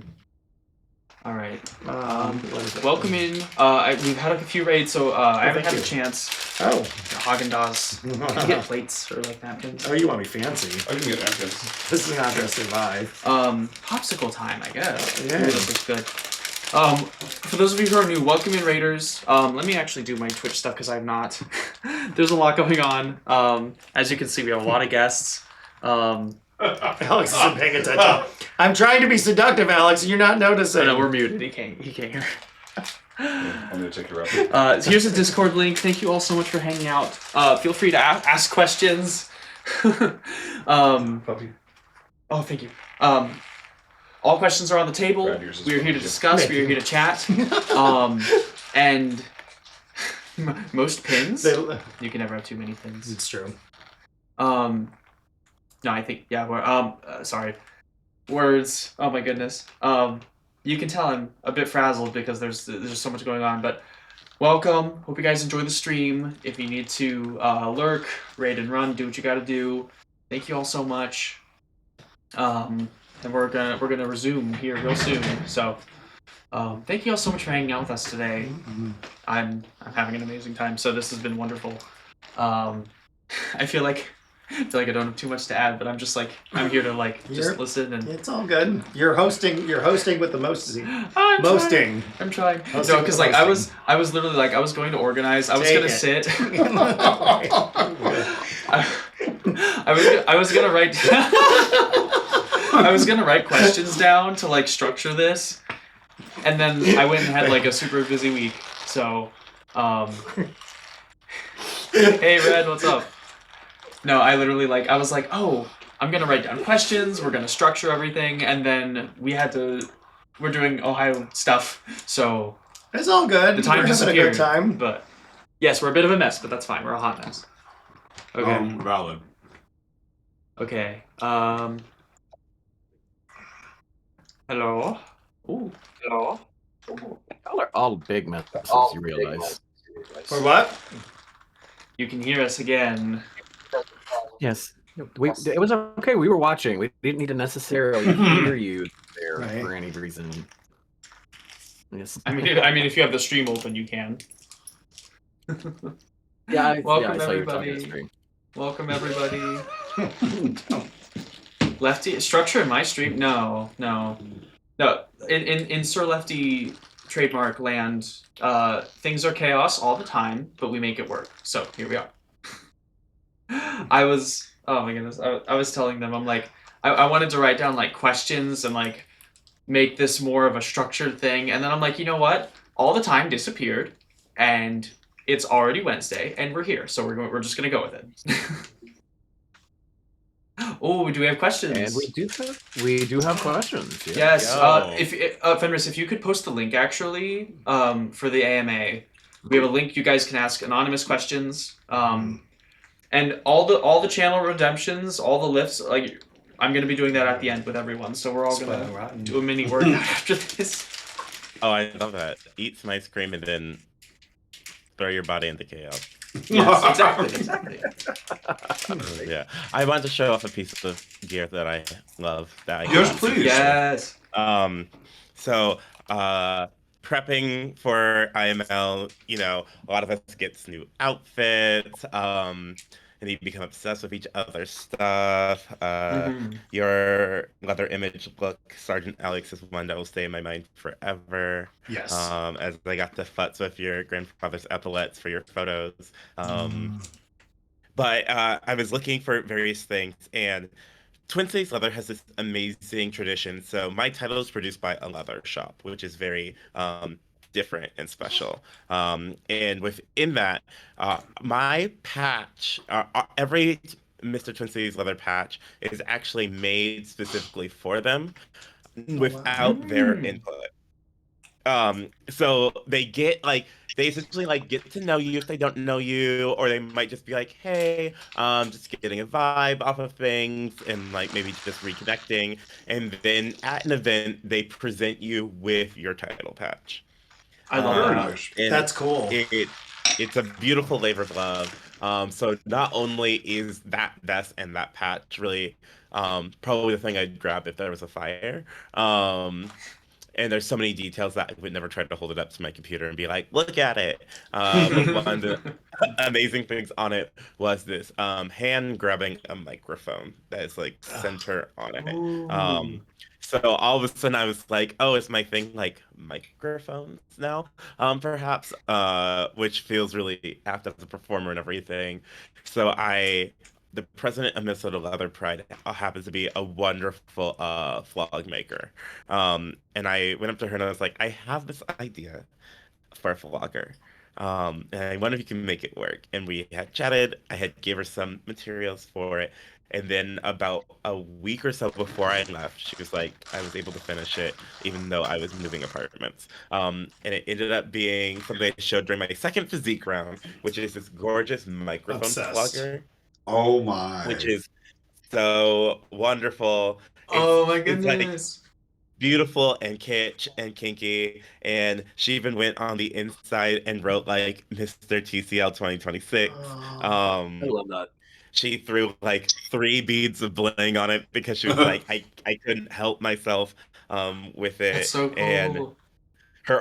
she handed it to me, she's like, I wish I could have put more tails in. And I was like, I gave you a dead microphone, and I was like, could you turn this into a thing? And she's like, I had my friends solder out the inside of it so I could put something. It was a gorgeous labor of love because this was at one point a functional microphone that had died.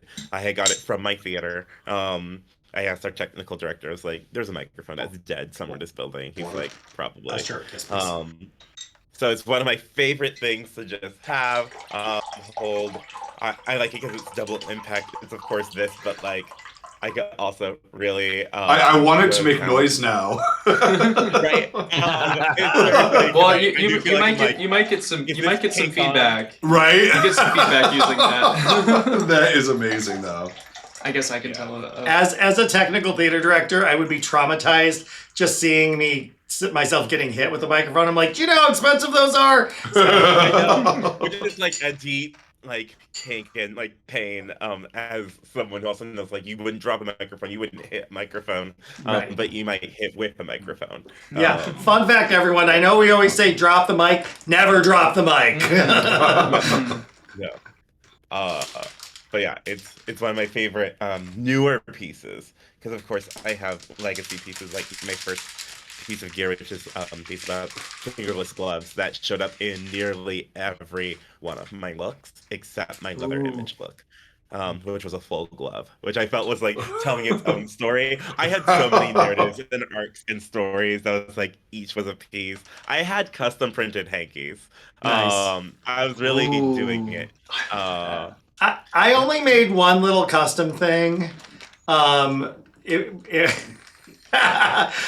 don't have it here with me now, but I'm forever proud of the custom leather marching band uniform. That is incredible. As soon as I saw So like this guy. my favorite thing about all of that Definitely. was there were a lot of very concerned people that are like, so being in group 1 for physique and personality, we just had to go with whatever we were doing. We couldn't, change and have a different look. And as the numbers universe fate would have it, in the mass load where we're all on stage, I am front row center, and I'm wearing a bright green tin soldier marching band uniform with Shako hat and feather plume. And I just thought, well, asshole, you got to commit to this. It's what you wanted. Because, well, it is. Well, so in my fantasy world, when we curated all this, I thought, there's no way I'm going to be in the first group. I'll be fine. And then, surprise, surprise. Well, so like handlers in stage management, they were like, you're supposed to be naked. I'm like, don't worry, I will be. Yeah, but how? I'm like, no, don't worry, I can get out of this quickly. Are you sure? No one knew I'm how. like, I practice. It's 12 seconds, I promise. They're like, Your seams were so well hidden. well, Seriously. So I was talk about blessed having amazing people in your life. So and when she's back home, we're gonna do a whole like live thing to talk about the process. But Esther, aka Hildy Hashenbetty, very dear friend, burlesque artist. She's the director of costuming for Great Lakes Theater Festival, Idaho Shakespeare Festival, and Lake Tahoe Shakespeare Festival. If you saw The Wiz, the national tour in Broadway that came out like 3-4 years ago, she built like a third of all those costumes. So she is like next level. So when I was starting this journey, and she was like, because we do a lot of burlesque shows together, she's like, well, mister, what's the game plan? And I'm like, and we kind of workshopped a bunch of ideas.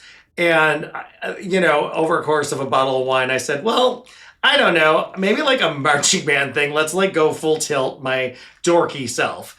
And she's like, all right.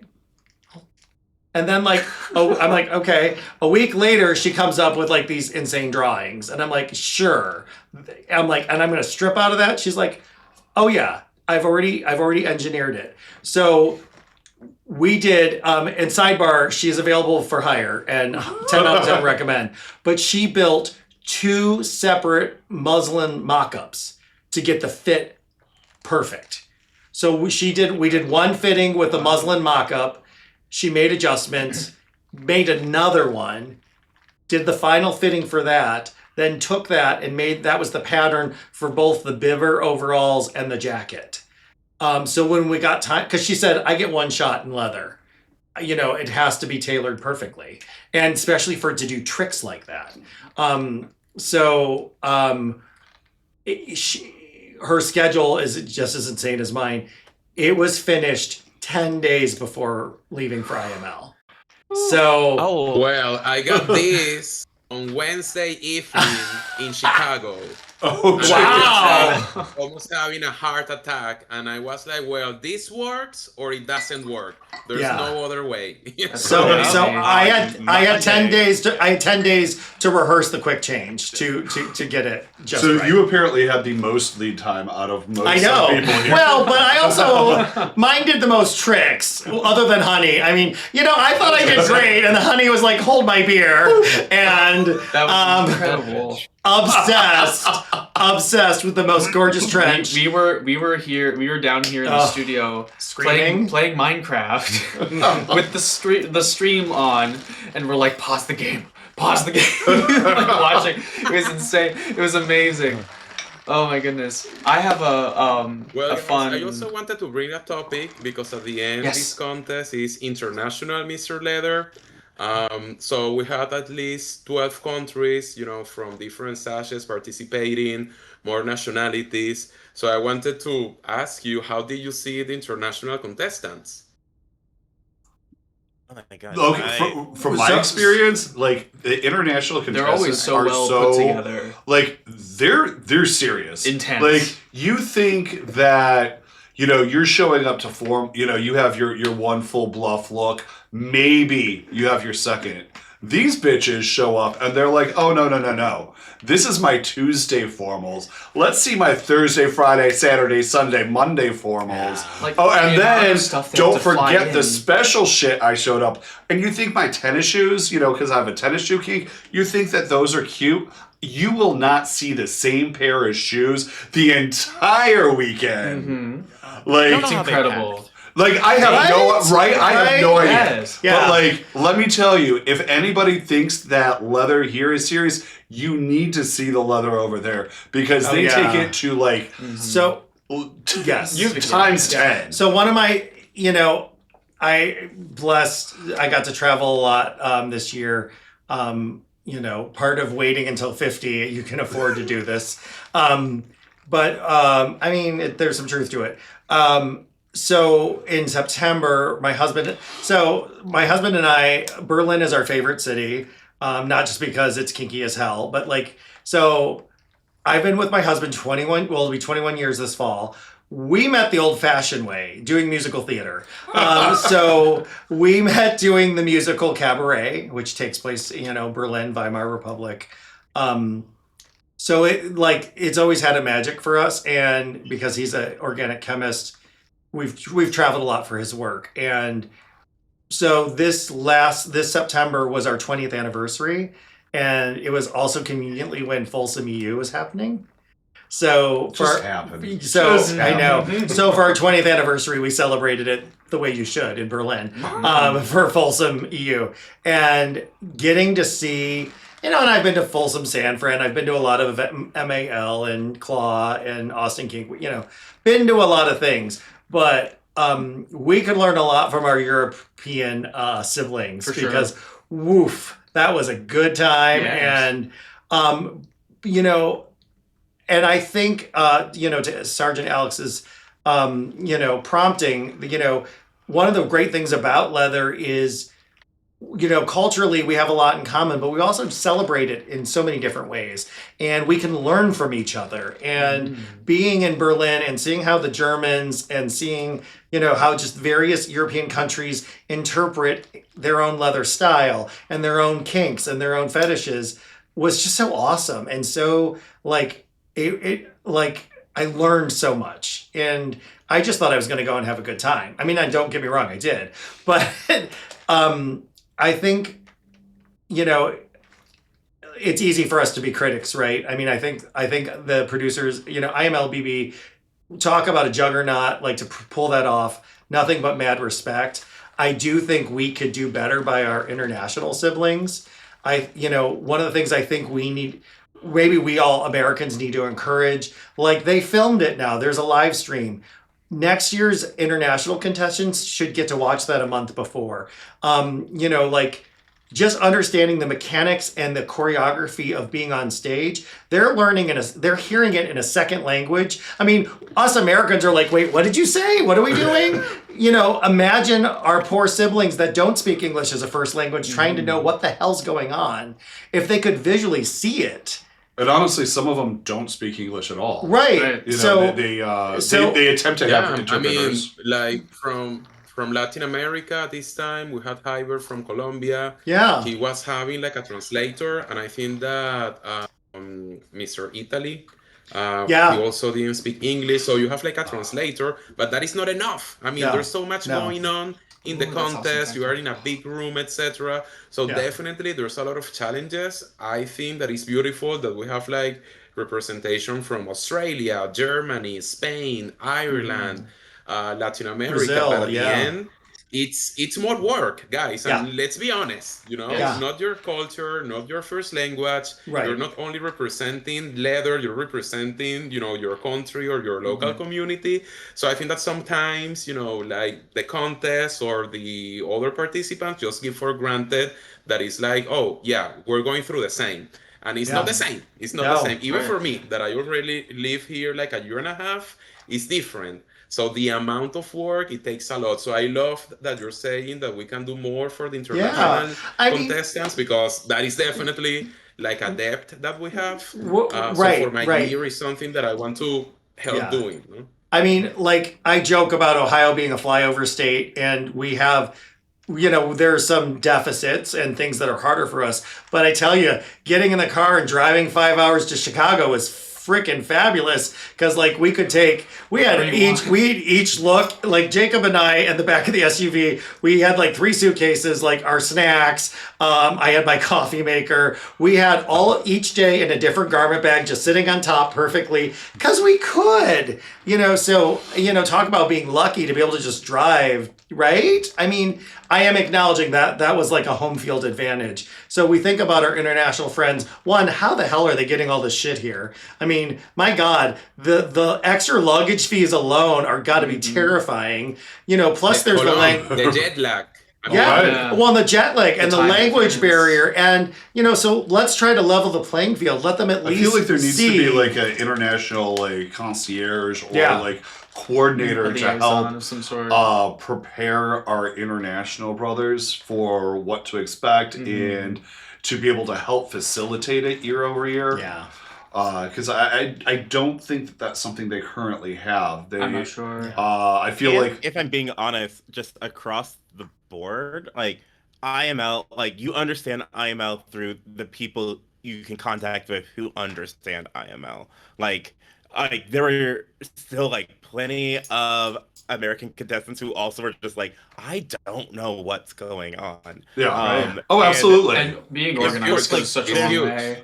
There were so many like theater nerds that were just like stage left, stage right, and they were like, "Where am I walking to?" And we're like, "Oh, let's figure it out." And I think a month before competition for everyone, they should just get an understanding of like, here's the theater that we're gonna be at. Here's a photo. Here's like what, and I think this was the first year at the Riviera, if I'm not mistaken. So ideally next year when they return, there will. I think the last 3 years have been in different theaters. Yes. Mm-hmm.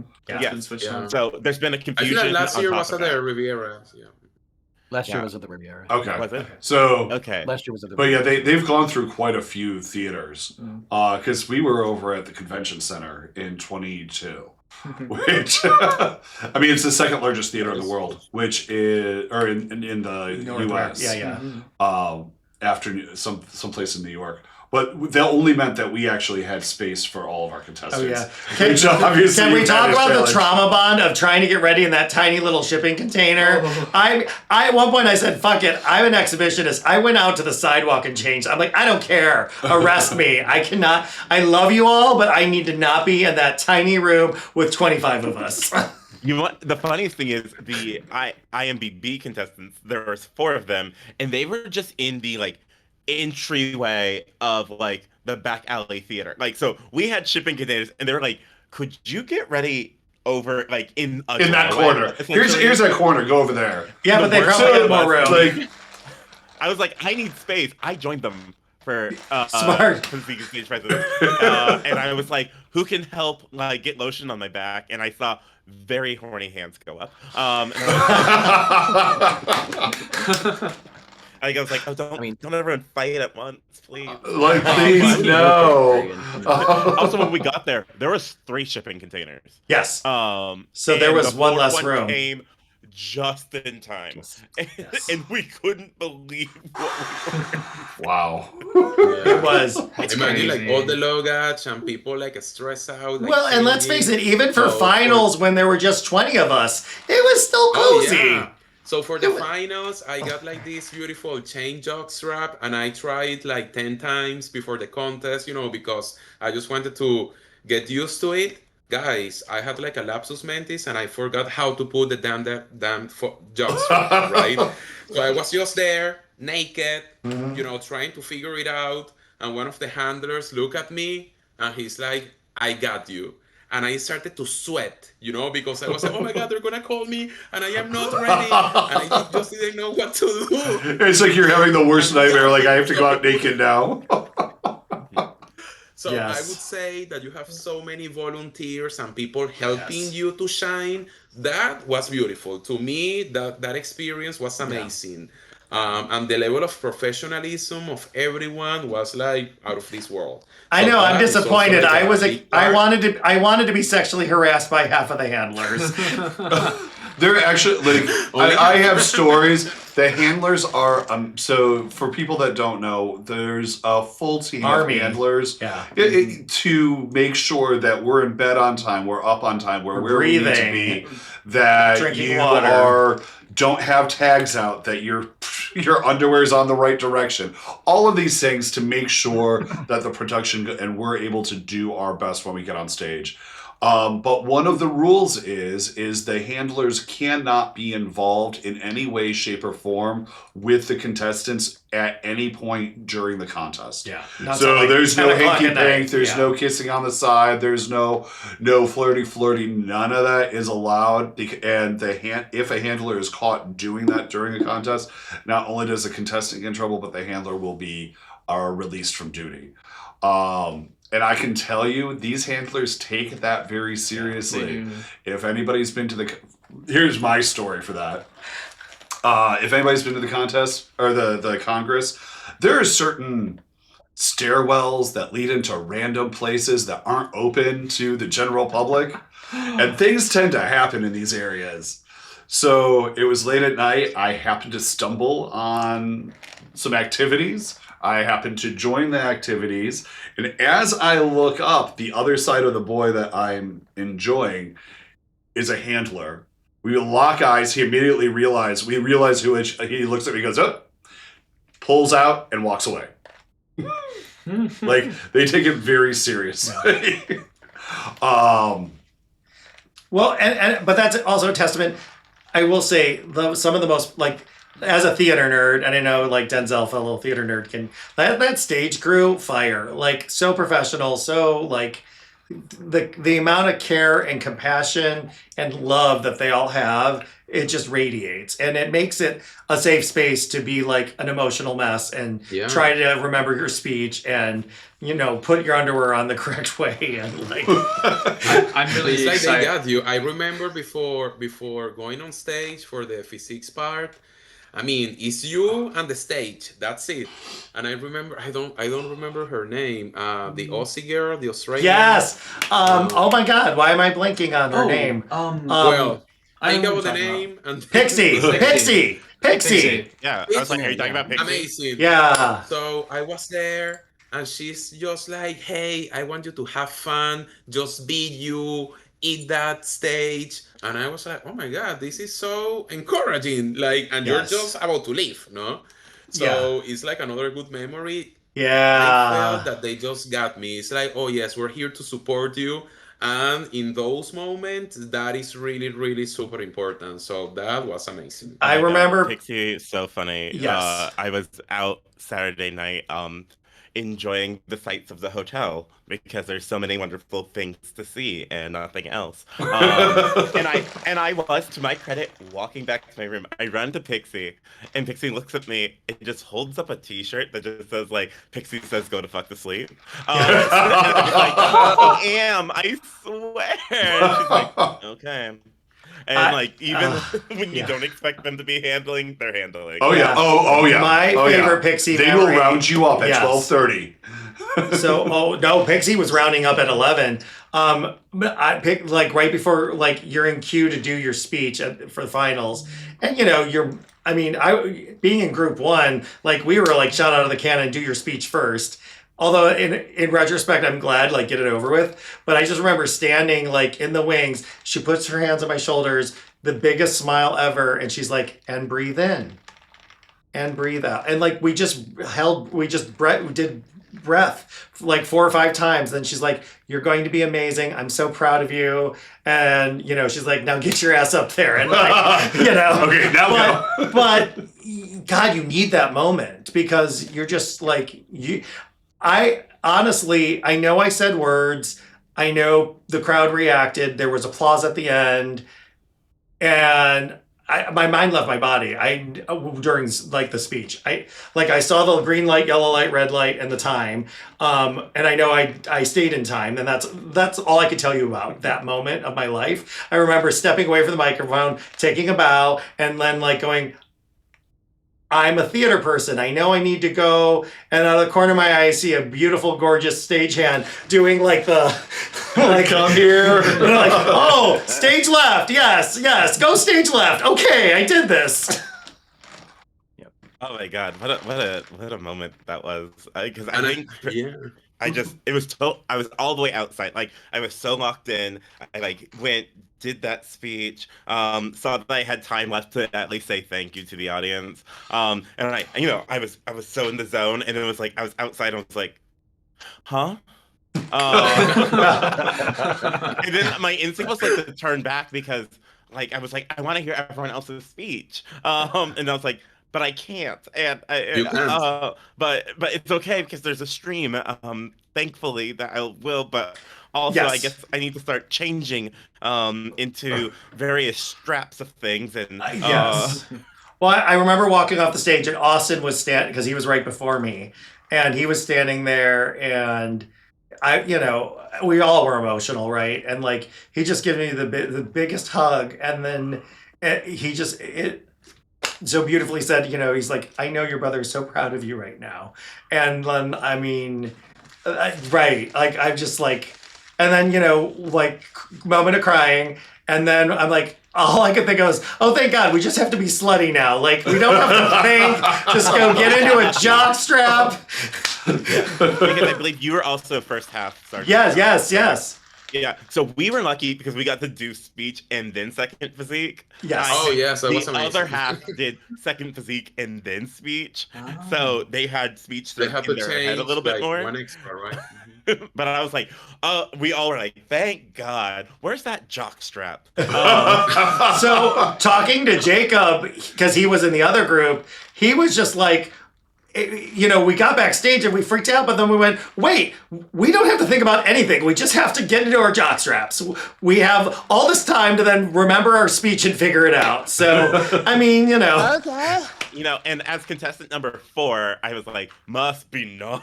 10. So, yeah, feel you, Yeah. brother. And I think we were both grateful that our wonderful brother, Austin Abernathy, who was contestant number 3, Yeah. made Austin. top 20. And Yeah. and I was like, one, so wonderful, such a hardworking, incredible. That's my sister. Yeah. But also part of me was Beautiful. like, thank God one speech happens before me. Right.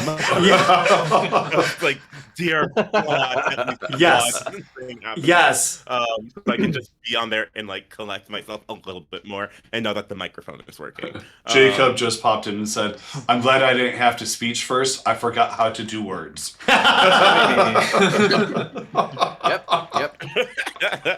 I'm very excited going into this that I am going to have like an awesome.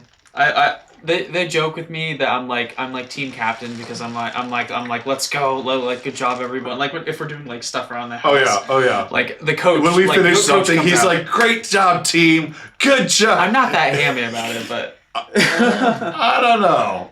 but no, like having that support group is such a huge thing for me. And I kind of going back to that like discussion on like accessibility, like that's one of those things that we've learned a lot of like with our brand and like producing these things that like it is like it's sometimes you don't think about it until you like put someone on someone else's shoes, and it's not always easy, but it's such an important thing for the community and for events and like like Yeah. that's like one of those things that's like Just a big portion. You need to brand- have like your support group or your support Yes. system, Mhm. like before, And I'm very during, thankful to and have. after, right? At the end, it's such a personal experience that you're gonna live it in a different way. Everyone lives it in a different way, but it's so important to have people that you can trust. Yeah. So my interview was Saturday morning. My call for the interview was 8 a.m. And I told you at the beginning that I got food poison Friday evening. So 7 a.m. I was with chills and fever in my hotel room. And then my handler, the person that was helping me, he said, hey, it's time to go and have breakfast. And I am like, come to the room now. So this guy, he came to my room, he hugged me, like, gave me like some medicines and stuff. And then I felt that I had someone to just hug, and cry and whatever. So that is super important, to plan and go through the experience with them, no? Yeah. Because if not, alone, I mean, I don't want to imagine how it is alone. No, it's too much. Well, and the beautiful thing is we have this whole family now. Denzel and I were talking about this earlier a little bit. So I have Hashimoto's. It's an autoimmune disease that attacks your thyroid. So I do not. My thyroid hasn't worked in over 10 years, and it's always a struggle. They're always adjusting the medicine. I'm between adjustments. So right now, like a good night's sleep for me is 4 hours. And it just is what it is, and I power through it.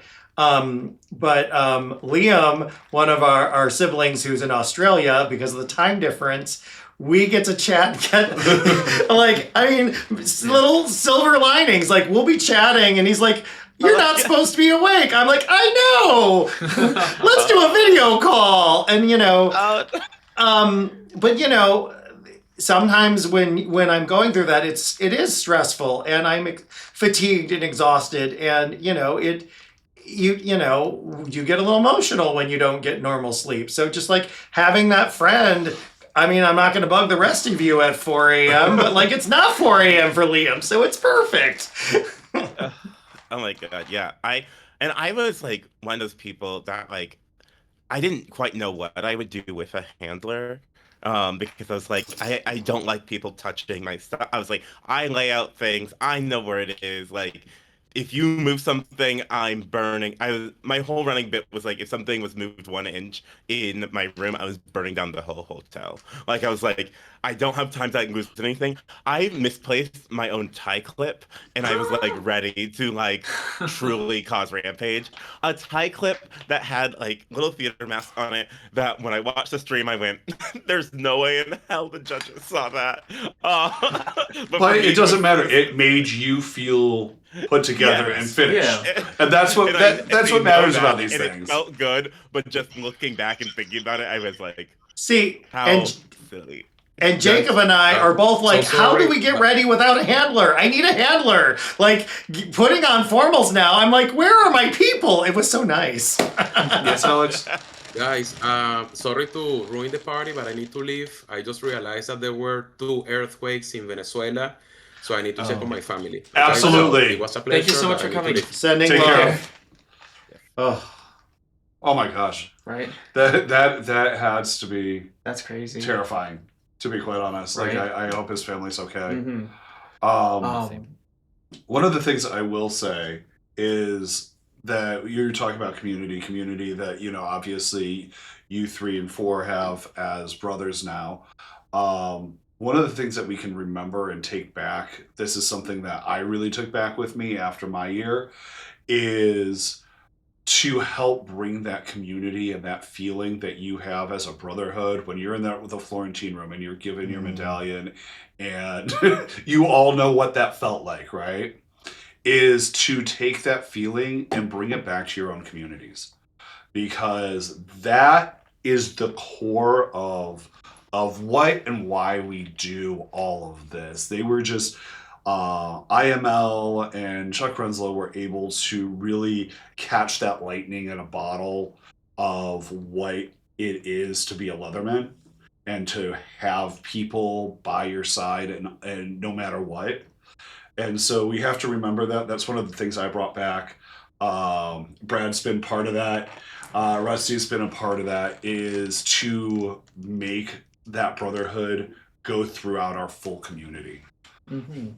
And that's like, it comes back to the brand as well, with the events that we do, and like that's one of like the biggest honors for me, is like doing what we're doing today, where we're bringing people together and we're offering that space to welcome people in and have that space and ask those questions and like have the discussion, because like I'm doing this multiple times a week, but I don't have, I have my perspective, but I don't have everyone else's, and I try to get him on camera so that he can share as much as possible, and also help me with my gear, because that's also something we're always each other's handlers. We're like, oh god, I'm stuck in my vest again, I need help. We're putting on boots for like 30 minutes, And I do have a Oh, funny I can't- story. Boots, you expect it. It's a vest. It's Yeah. always the vest. It's the on my shoulders. head. Right, You it can't get is. it. Or like you're wearing like Yeah. armbands and then it gets stuck on the way down and you're like, oh no, what am I doing? You're like, maybe this is just me forever. Right, And if- right. If we have time for more leather gear stories, I do have one about boots. Oh. But that's if we have time for that later. Fenris, do we have any questions that we could go We over? do have several questions, actually. I would love to The do first if one if we that got works in- for everybody. We could go over some of those because I want to make sure the we first can question we help got chat in. out. What is one piece of gear that you can't live without? Anything that has a pocket. I have, Internal, external, prison or not. yeah, prison purse. No, I have like a from you know what, that reminds me, I need to reach out to Fetish Daddy. I have it's like a leg satchel strap thing, and like I can put my flask in it, I can put like wallet, phone. It's so nice because I usually few have things him have hold my pockets. dignity in it. For me, that What answer is easy. Leather jockstrap. I feel sexy and powerful and slutty and Mhm. showcases my assets and all day long leather jockstrap. I'm big on gloves. I love a I glove. love gloves. Of course, my first glove was like these fingerless gloves. But I have so many different types of gloves. I have these really great gloves that has the symbol for when Prince was the artist formerly known as Prince on them. Mm. And that Prince is a big Minnesota icon. So that feels really special to me. But yeah, I like having immediate tangibility to leather at my fingertips. It feels really good. Phineas, what's yours? Yeah. Definitely the bar vest, especially when the bar vest has the little pockets on the inside. So you Yes. can throw the stuff inside. Mhm. Because it I makes it much always- easier to carry. I always recommend to people if you're like first acquiring leather and if there's something you're on the market for, a vest is perfect because you can they're cozy, you can wear them all year round. Like it's just a good Anything, yeah. quintessential piece for sure. It goes with and goes over just about everything. So True. yeah.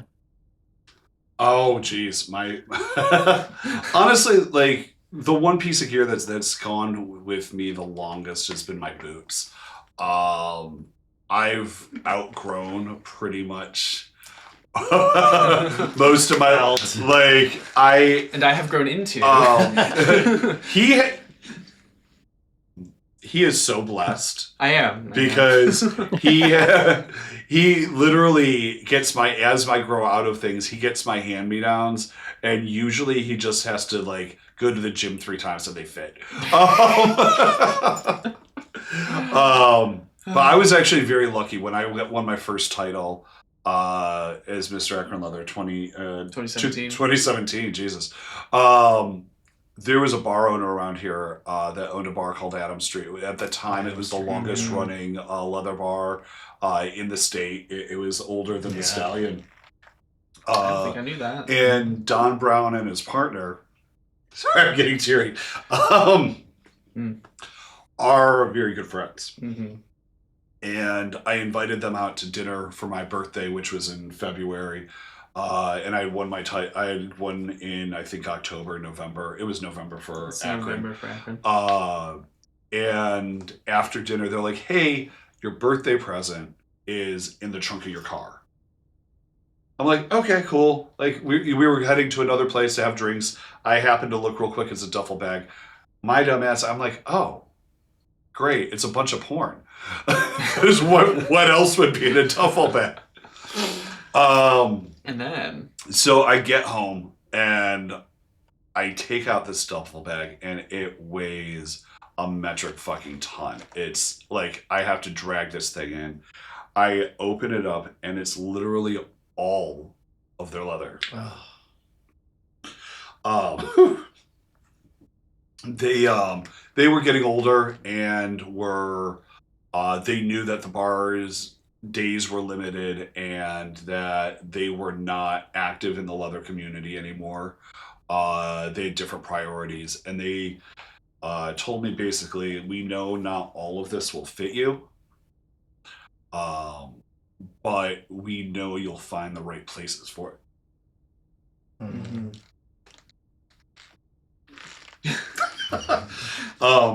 It's a little touching because Mm. Don just passed recently. He passed a few months ago.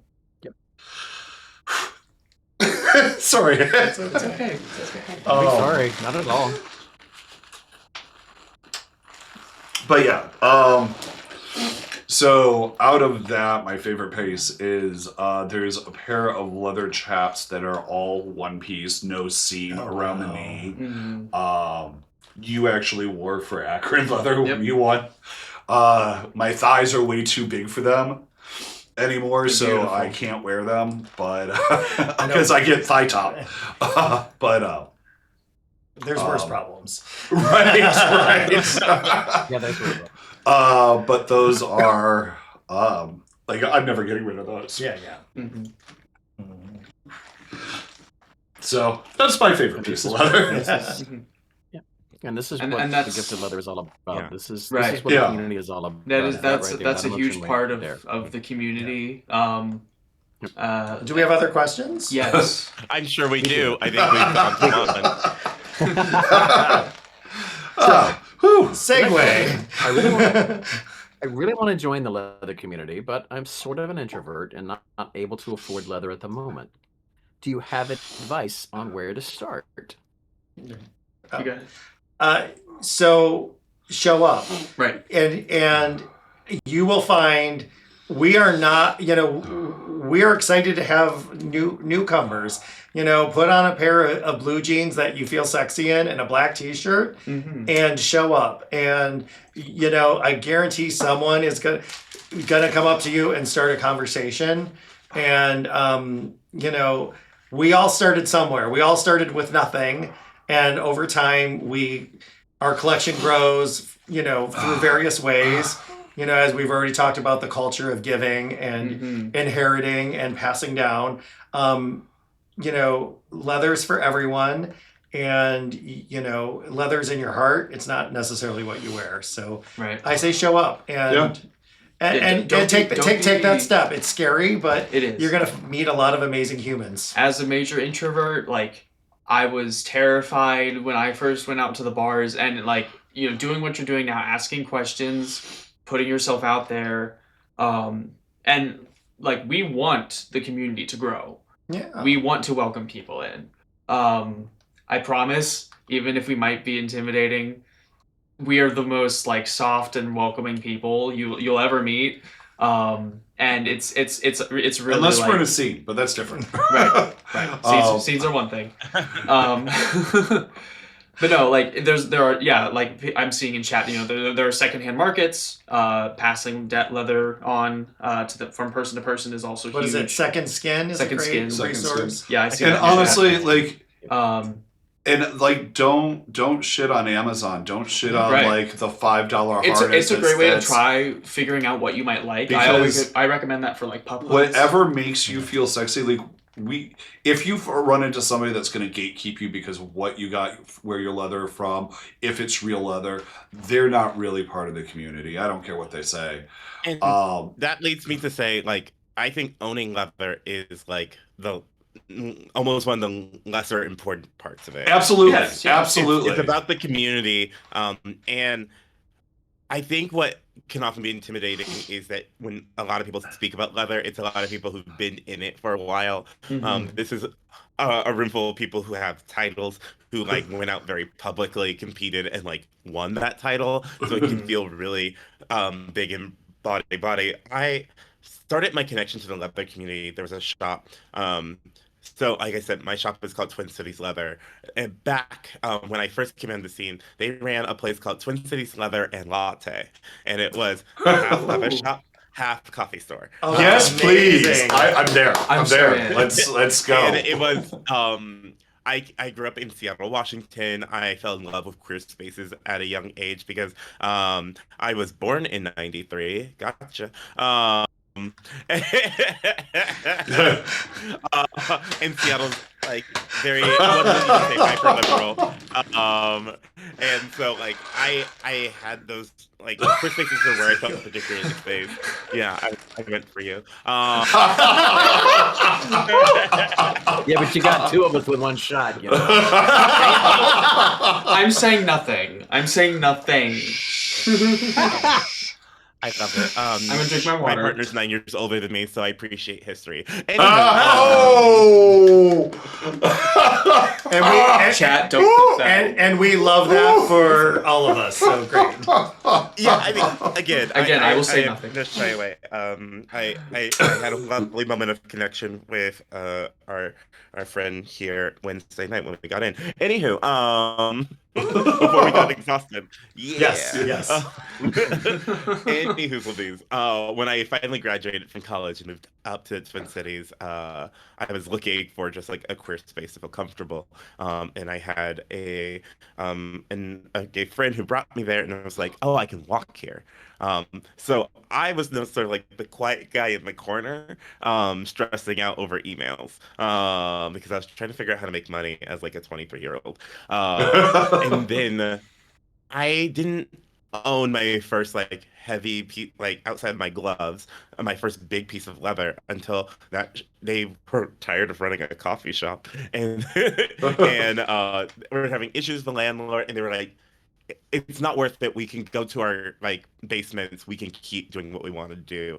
And they were doing just like they were like, we're liquidating everything here. Take a chair, please, whatever. And there was a mannequin that had this white base but red paisley sort of like bandana harness, bulldog harness, and it greeted you every time you came in. You could say goodbye to it as you left.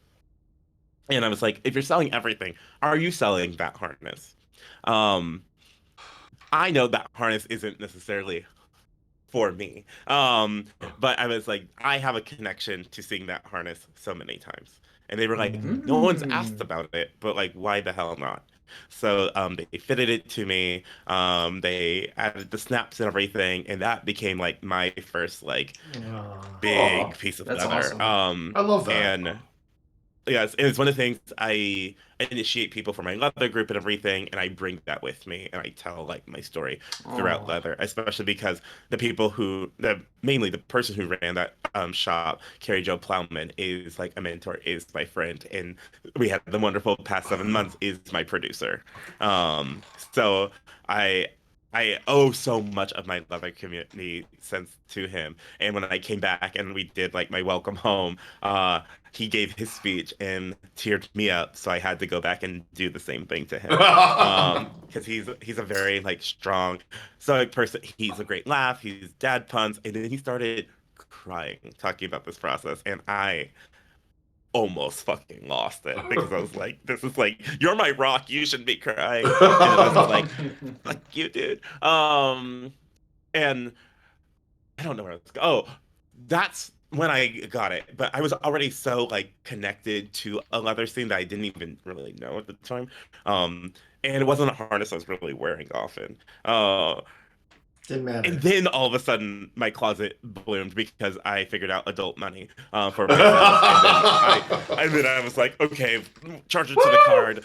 We'll figure it out as we go along. But my closet development came way later than my community involvement. Oh, It came absolutely. later for my love and exploration of leather and kink and all of those things. Like one of the things yeah. that we see a lot, is Go. people that show up day after day to the community, Mhm. and this kind of a Papa Paula, you ask how to find leather groups in your town. Honestly, going out to like the gay bars, the leather bars, and asking around those. But like so many people in the community that show up, like they will show up in the same harness or the same vest because that is their only connection to the community via actual pieces of gear. And don't be afraid to do that. Don't be afraid to show up in like the one piece you I have, can't tell you how many or times or I've worn not my boots having a piece. or Because a the harness. most important is showing up and again finding the community, being Well, able to find yeah. people that are going to support you and lift you up. I did not own formals for over a decade when I lived in Phoenix, Arizona, because it was too fucking hot. Like, Right? That's fair. I mean, let's be real. Like, that was not happening. When I competed I don't for own technical formals. Oh, Yeah. awesome. Yeah. Like my leather image was a long sleeve shirt and pants, but we would never classify those as formals. Right, Or right. people wouldn't classify those as formals.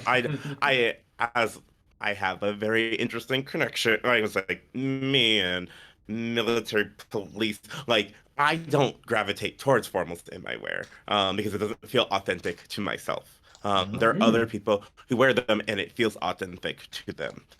So I'm never like, oh, I see formals and like, boo. I would just like, I wouldn't necessarily gravitate towards that in my closet. Mm-hmm. And that's you being authentic to you, Yeah. Mm-hmm. which I absolutely love. I mean, that's what that's super important. that's what makes you stand out is the fact that you recognize, hey, listen, formals are what I would wear. Mhm. So why would I put on this thing for this contest And- if it's something that I'm not going to be And me? let's normalize formals or whatever we think is formal. Right. Right? Yeah. There's so many different avenues you can take these days, Yeah. which is really fun to see as well. Because I think it would be boring if everything was the same. It's You one of know my what I mean? favorite things about our IML class is we fuck shit up. Like, You I guys mean, did, for sure. we really brought our authentic selves, and yeah, there were the full bluff but there were marching band hats and fucking majestic trench coats that transformed into like insanity and everything in between, the whole gamut, A to Z, and I loved that. Like, we all were ourselves. Mhm. I have to mention my favorite physique of all 2 rounds, which was Jamie's second physique. Oh, fuck yes. And Fuck yes. so Jamie had borrowed this gorgeous old school chastity belt that was like so cool and interesting. And I happened to be getting ready next to him. And then he went to go put it on and had turned his back to me. And I was flabbergasted because it was just bright fucking red. And I was like, From did the you neck do a down. scene this morning? And he's like, yes. And he's like, and which we had an 11 a.m. call, which means before that 11 a.m. call, he did a scene so it didn't bruise over too dark. So that he showed up and showed his play and his kink. But let's on that talk. stage. He did an intense scene for 10 hours later for it to still be bright red. Like, Yeah. let's Yeah. be real. Like, the moment. that was, I mean, next level. That's And, yes. It was one of the most beautiful things. Yeah. And I will always hold that up to him. I actually leaned over and I think I said, I think you've got it. I think you've got it. And Yep. then afterwards he's Yep. like, guess who was right? And I was like, okay, calm down. But it was like it moved me so much because Well, it was so and authentic to him. And he was fourth. Yeah, he was, I do. Yeah. I mean, Yeah. so. That's incredible. So I was close in my predictions. It was just so gorgeous. And I will think Stunning. about it Yeah. forever. Are there other questions? Yeah. We're taking like an hour to answer each question. Sorry, everyone. No, this is good. This is good. The one thing I want to do before we move on to the next question is something else to think about is if you do have areas in your town, check out thrift stores. You could be Oh. really amazed at what Yes. pieces of leather you can find in thrift stores. Mhm. Check them Or out. You never Facebook know what Marketplace. gems you might find. We've Facebook also Marketplace, made absolutely. Biker shops, Biker because let me shops? tell you that they're not priced for the gay man there. no. They are Biker priced. They are shops, priced for um, the blue collar biker. Yeah. There's like military enthusiast and surplus stores, or Yes. like the hardware store. Get your chains, Yeah. get your metal pieces. Yeah. Yeah. You can, for about $10, you can make a chain harness at Home Depot that looks like $1 million. Mhm. Oh, you want to see the chain Yeah. harness I have from Home Oh, Depot? yeah, bring it out. It's so. Oh my god, this thing is amazing. While he's doing that. Yeah, next question. Next Otherwise, question. sorry everyone. Like, we're all like, We'll go on to the next squirrel. We have. Well, this one we may have take a about minute too. we have about 30 minutes left, so we still have some time. Okay. So start I don't want to to hold start anyone with a statement. hostage. You all did so well at IML this year, so thank you very much for that. But is there anything you didn't get to say or show Oh my god. that you wish you could go back and do? Oh, that's a tough question. I'm gonna let I you guys cannot think answer about I was it. about to say, I'm gonna grab what I didn't get to show because Yeah. it's in my closet now. Okay. Because it arrived after I got back to San Diego. yeah. So I'm gonna show Okay, you okay. what I wanna show. So for me, I had honestly, I I I didn't put a lot of expectations into IML other than I wanted to show up as myself and ride the ride. You know, of course we all want to be finalists, we all want to win, blah blah blah. But I didn't put that weight on myself. So growing up a classical musician and I was a professional dancer and theater artist, that conservatory brain is the most toxic S&M scene. You guys don't even know. So like we are our own worst critics, our own worst inner saboteurs. My only goal for all of IML was to for the first time in my life shut that part of my brain off. And you know, could I, would I, shoulda, coulda, woulda, yeah. But no, like so I feel very blessed to say that I got to do every last thing I wanted to do. And I know that's a gift. And I know I'm very blessed for that because, you know, there were so many. I mean, here's the other thing I want to say really quickly. I know, so nothing about me is quick. Nothing. The day after IML, there's a beautiful moment that's private where all of our classmates share their speeches that didn't get to present on the final stage. And I'm here to tell you, I sat there for 2 hours going, oh, fuck. I'm so glad they didn't make finals because that shit was good. Like, the thing about it is, there were 68 amazing human beings in that contest. Any one of us could have been a finalist. Any one of us could have been on that podium. And truly, it's so subjective and arbitrary and all these things. And none of it, I hate to say none of it matters, but in a lot of ways it doesn't. But being a finalist, I know that was a privilege and an honor. And I'm insanely grateful and blessed that I got to do all that. Yeah, it does feel so beautiful. Oh my god, every notification went off of my phone in 30 or something. I also having the privilege of making top 20 means that all of the prepared contest pieces you get to present. And that is very special.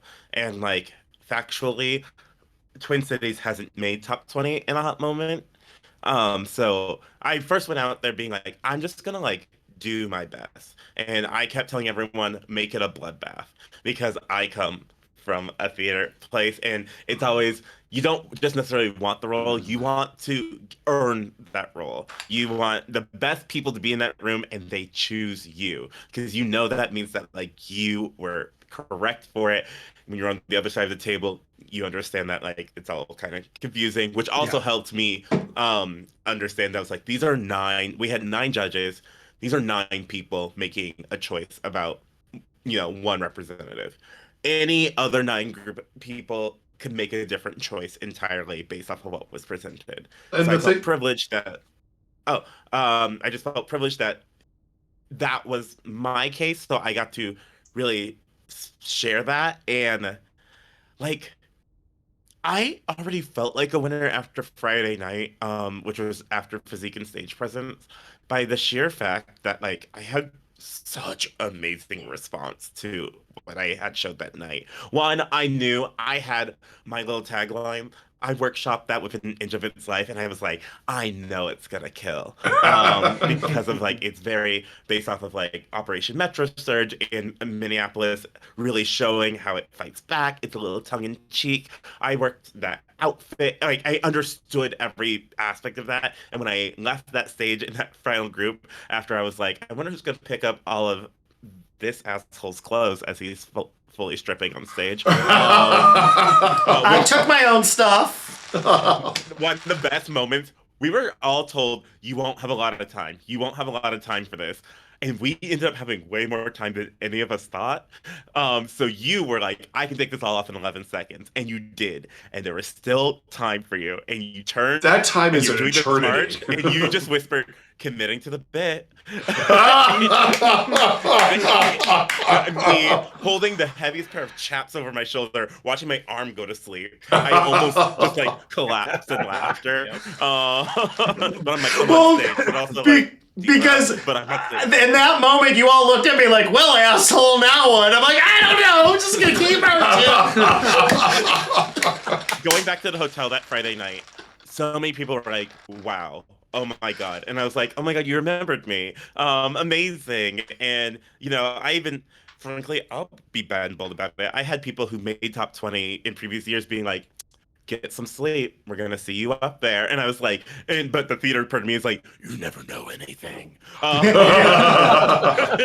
was like, Right. thank you, but who knows what happened? Because I didn't see most people compete. Right, so right, like, right. You could be saying that to everyone. Right. But like from then I was like, oh, I've made my impact. I've represented my city well.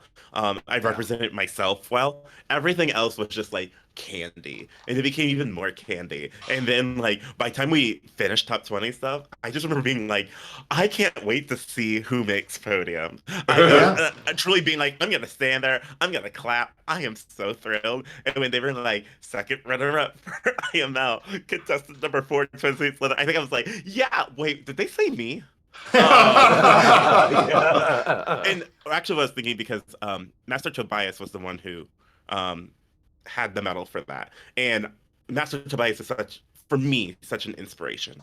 And I've had chances to talk with him and really just get to know him a little bit better, and just as a Black man in the community, really making waves. So cool. So I was thinking, I was like, it's so cool he got this opportunity, and they're like really being like, he's a cool guy. I can't wait to see who's gonna get that medal from him. They said my name, and I was like, that's crazy. And he was even like, that's crazy. And we have this moment that I had to make sure it happened on film, where we're about to hug, and he starts jumping up and down in excitement. And then we're just holding each other, jumping up and down. And I was like, did I start that? Because afterwards he's like, I've never jumped like that in my life. And like in that moment, I was like, it's all candy, and I have a sugar rush. And I just couldn't believe it. So like, for me, I was like, I left it all on the ground. If there's one thing I wish I had energy for, it was to play a little harder. But that's what next year's for. Right, you have something to show us. Yes, I do. Yes. So, Brett, if you were there, you got to hear my speech because it was beautiful. I almost made top 20 after I found out on my numbers. I was that close. What was your number? But, I ended up 22. If you want. Oh. yeah, I'm okay with that. yeah. I'm okay with it. And also found out for that, there ended up being a 3-way tie for 20. Wow. Oh, heartbreaking. I had to bring back the Olympic scores to figure out who got 20, 21, and 20. That is insane. So I'm Oh. over with it. I'm so thrilled. I'm so happy Oh with my it. God. I could not be happier with the work that I did. I'm You thrilled should with be where proud we of are. yourself. Yeah. You should be Yeah. proud. Yeah. I'm very proud. The one thing I didn't get to do was actually say my speech on stage. But I know, Brad, you got to hear it. Rusty and Ash both have seen it. But for those who don't know, my chat knows I am a domestic abuse and rape survivor. And that is why I do the fundraiser that I do for the Purple Leash Project, which works with shelters to allow animals to stay with their with domestic abuse victims. So I worked with Fetish Daddy, and we worked up my entire look. And my custom vest arrived the Sunday after I got back from IML. Oh. Oh, Oh my God. that's beautiful. Oh my God. It's gorgeous. Oh my God. So I am so proud that I can wear this to honor all the folks that don't have a voice, that have not shared their voice, to let them know that I am standing up for them so that they do have a voice. It's beautiful. Yeah. Thank you.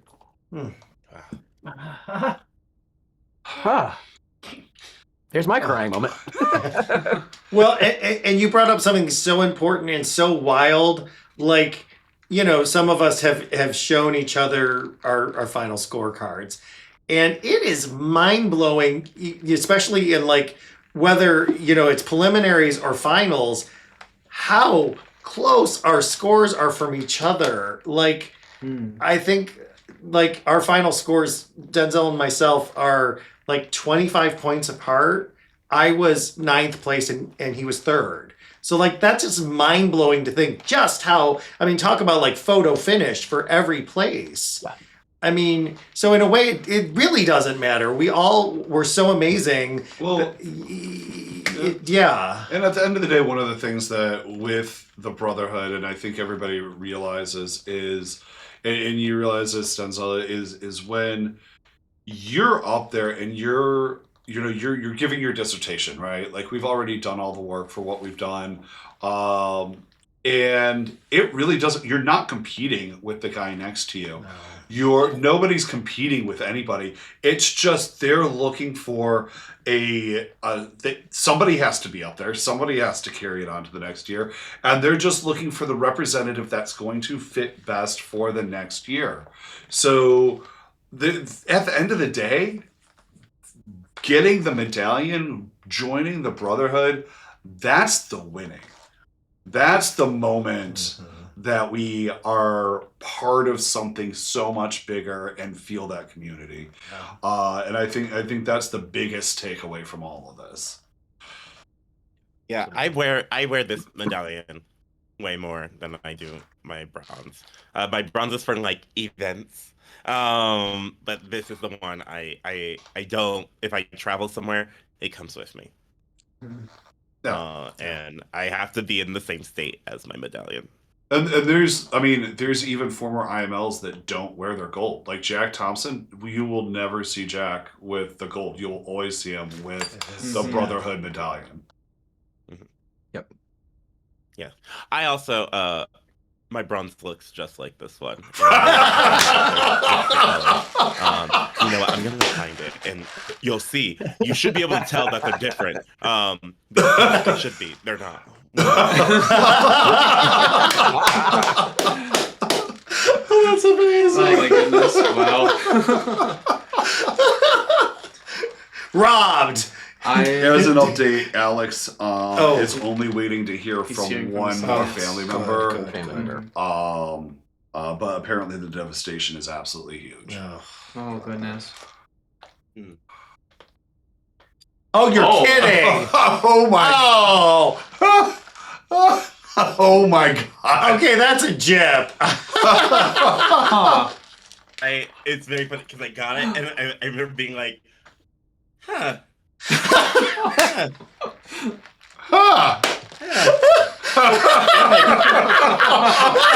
I hold it up to direct light, I can tell. You better mark the back of it. Ring light on it. Holy moly! Oh my god! Like, this is darker, technically. Oh my god, that's amazing. Oh my goodness! I can't see it on camera. Slightly. It looks like maybe it's a little aged. A little bit. It looks like a shadow is happening. Yeah, exactly. Do we have other questions? Two more? Two more. Okay. Two more. We only have two more questions. We got Awesome. we got And then I We'll fire through. I have a funny story after those. So the next question is: as you all step aside from your titles, what's next? How are you supporting the next generation of title holders? You go first. So, and this is my personal experience, and this is something that these two have witnessed. When I came into Ohio Leather at the beginning of the contest being mothballed for a few years, so there wasn't a lot of support for me, and because of that, I've made it a mission to make sure that not just Ohio, but all Ohio title holders of each year have the support to be able to do their best and to perform their brightest on stage. And that's been something year over year. And as we've gotten more title holders involved in that, we've been able to build more of a community focused group that is invested in the title holders in making it through to IML, and that is actually really shown. If you look at the fact that after me, we had Matt First, who hit top 20. He was like Matt's the second incredible. person. He's in my like 20 years. Sash grandfather. That's his, yes. And then this year we have J-Tug. two from Northeast Ohio that have hit the top 20. So really, and that's again, it really goes back to, and I feel like I'm just beating a dead horse. Well, it goes back to the community. It goes So- back to feeding back Yeah. into it As- and building that together. I'm gonna tell a quick story. I know nothing's quick. So Nash and I, obviously good friends. You know, our histories have. You know, we worked at the same bar. I won't say what year because late 1900s. He was a twink. I had hair. So Nash, I didn't tell anyone my speech, but I read my speech to Nash, and this is on Monday before we leave. And Nash was like, that's okay. And he's like, that's not you. He's like, that and he was fucking right. So I rewrote my speech the Monday before we head to IML. Threw it out, started completely over. So I read him my actual speech, and we both cried, and he was like, that's your fucking speech. Yeah. And he was so right, and I thank him so much for it. My first speech was trash because I was afraid to go there. My first speech was safe. It wasn't really telling my story. But that is, you know, that's part of what's next is we help the next generation get ready. You know, I you know, in my lifetime, I've served on 10 nonprofit boards. You know, I've done a million fundraisers. I'm more interested in teaching the next generation how to do all that. Like, it's now my time to be the teacher. And I'm very excited to teach people how to write grants, how to seriously fundraise, how to really make impact change, how to, you know, grow and build nonprofit organizations. That's my next passion. So, and obviously helping the community. And I want everyone who decides to run this gauntlet, I want them to be their best authentic self and to just have nothing but love for what they did. And I will do what, you know, I will give the same kind of advice that was given to me. I will pay it forward. So. And that's one of the biggest things that I want to do with Mr. Ohio as we produce is setting up that support system and fostering that within the community as well. As we move toward welcoming new people in and that's not just title holders. We want it to be this big community sort of like movement. I want every single, you know, facet involved. Yeah.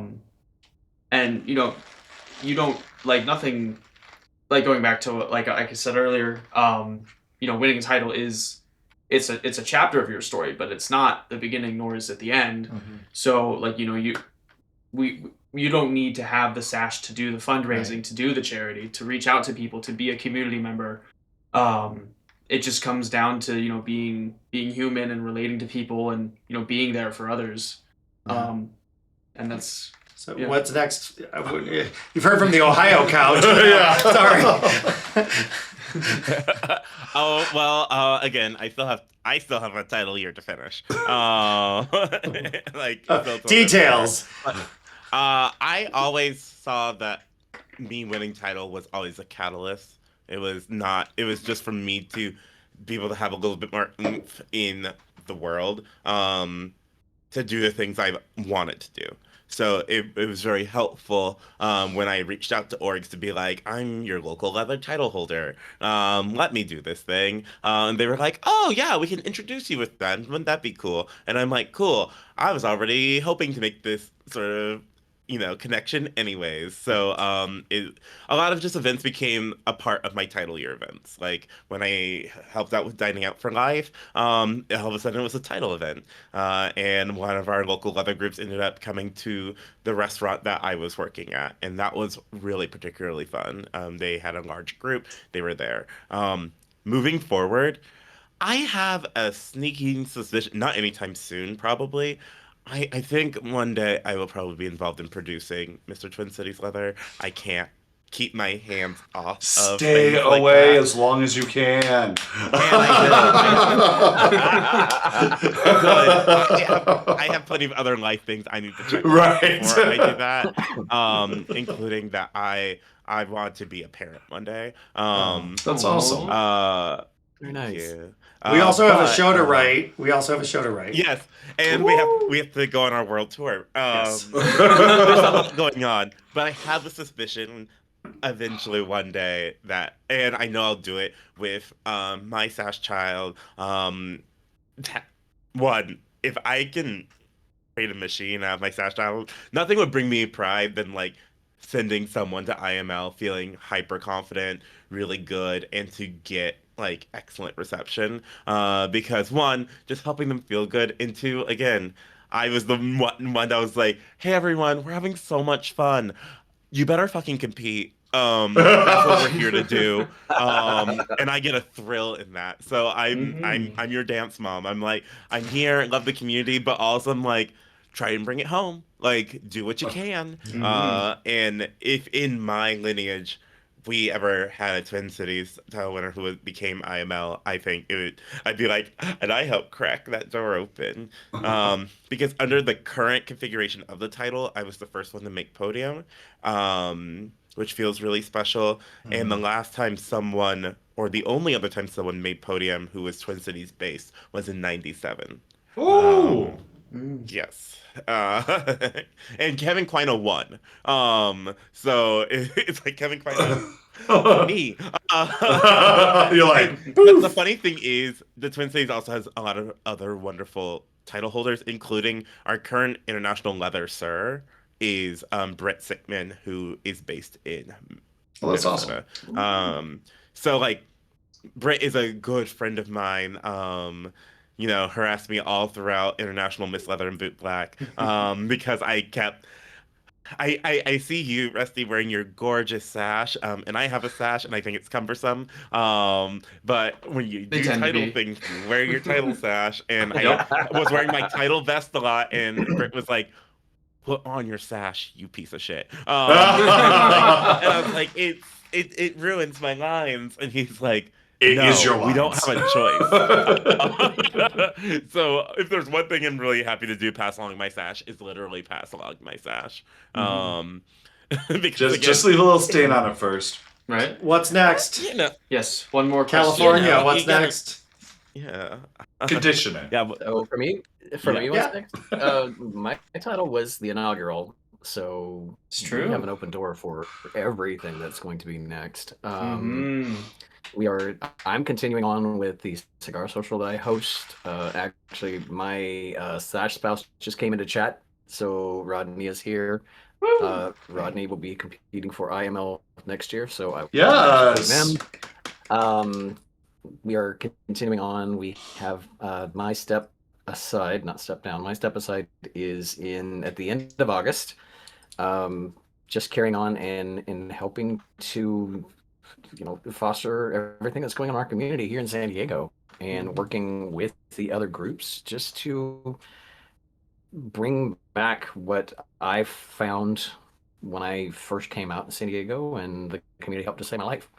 So I just want to keep bringing everybody together and have everybody work together, because we kind of fractured during COVID, and it's time to bring it all back. Nice. When you're doing so much yes, as yes. the first in your lineage as well, in the title. The first of your and- name. Yeah. The first of mine, and The bellwether. producing our pup contest here in San Diego. We do have the first gender affirming care event that goes on here in San Diego as well, that's being put on by us.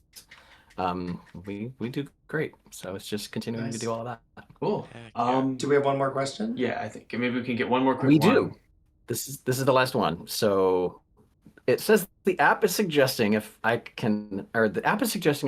if you're single, but I can't be peer pressured into harassing the streamer. No question this time. Just wanted to say thanks for streaming.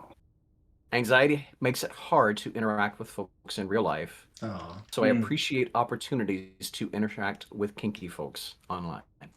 It's a pleasure. So And I mean, like that's one of my favorite things. Not only like as a huge nerd and as a gamer, getting to experience games with other people, but being able to have these conversations means so much because like I remember when going out and doing this like physically was such a huge thing for me. I would get upset. I would shut down. I was such a bitch. He would. I was such a bitch to these to my partners. He would retract to a corner and completely shut down because I could not handle like any of it, and like like the slightest things. I remember like that I didn't understand. I would take everything personally. I'd be overwhelmed, and like I know how it feels to be the person on the outside looking in, and I want to make sure that I can bring those people in, and that people can like I want to welcome everyone in and let them be welcome them into this family,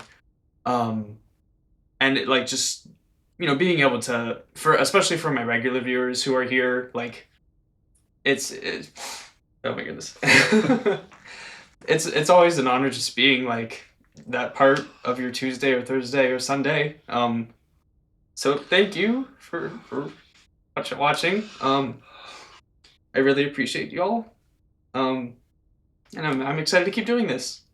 As a streamer, as a leatherman, as Well, thanks for having all of us. well, we're not ending yet. I didn't even know what this was until a month ago. So. Well, welcome to Twitch. We do a lot of things. I do have to say, I love the accessibility of this specific type of platform. We've talked about various types of roundtables and whatever that have happened. We all see them happen, and I think they're great, but I don't know what comes out of them or how accessible they are. I think platforms specifically like this, where not only do we have people able to pop in that may not be able to have access to a local community or to due to anxiety or whatever reason be able to go out there, are able to interact with this in this way, as well as the fact that this will eventually be on YouTube. So there are going to be people watching this to be I usually stagger my uploads, but this is going to go live like tomorrow. Oh, so cool. it'll be available as for everyone to watch. Because preserving this is super important. Like I don't want like all of my streams are backed up, but this one is going to be live like tomorrow instead of being released in like January next year. Yeah. So, because that accessibility is super important. So, Yeah, absolutely. yes. Yeah. And we're almost at time. So before we go, I want to thank you all so much for doing this with me. I've really had a lot of fun. And I want to do more of these. I want to make sure that like I think this was really fun. I mean, I think this is something that you may be able to turn into maybe a monthly or bi-monthly thing. Yeah, I think monthly is a good start for bi-monthly, sure. I mean every other month, not twice a month. Math is hard. Well, and yeah. Nash, especially, thank you for coming so far downstairs to join me today. I rearranged. I rearranged. Actually, I did not rearrange any of my schedule for this. This is true. He would have been here the whole time, but he had to get his hair did. So, and he looks. Listen, trying to get my standing appointment changed. Yeah. No, Like it's important. you don't It's understand how. Like, No, I don't. I mean, you definitely don't. But no, like I have a standing appointment, and it's like Yes. an earth. Well, I mean, an earthquake did happen, but Why do you get your haircut standing up? That sounds annoying. it's a standing appointment, not standing up. But Okay, and who has the dad jokes? That one's for Natty. Both of you. Brutal.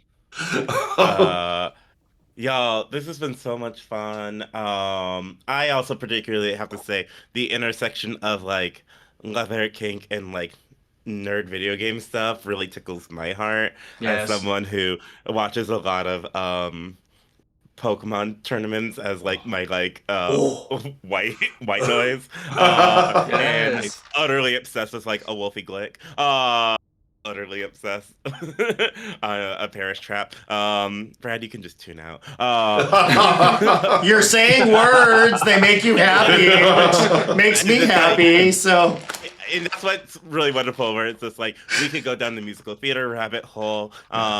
Joy Woods has started doing cabaret in the West End, and I need to fly to London for that. But at the Same. same time, the Persona 4 remake is coming out, and like the moment you start streaming it, please let me know.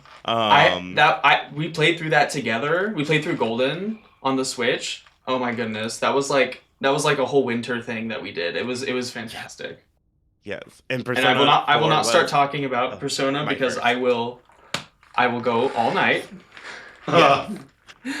But that's like 4 the is so beautiful thing good. about community is like we have this very specific, very vibrant thing, and then when we start talking with each other, we Mhm. learn that we have so many other things in common. And it just keeps deepening that thread. And it's like I know I could go to apparently anywhere in Ohio and have a couch, because Ohio, my God, y'all, and like I can go to San Diego It can be and this be couch. like, hey, what's going on? And one of the Come on coolest out. things was like 2 weeks after I am out, I was in Wakefield, Rhode Island for an improv comedy festival.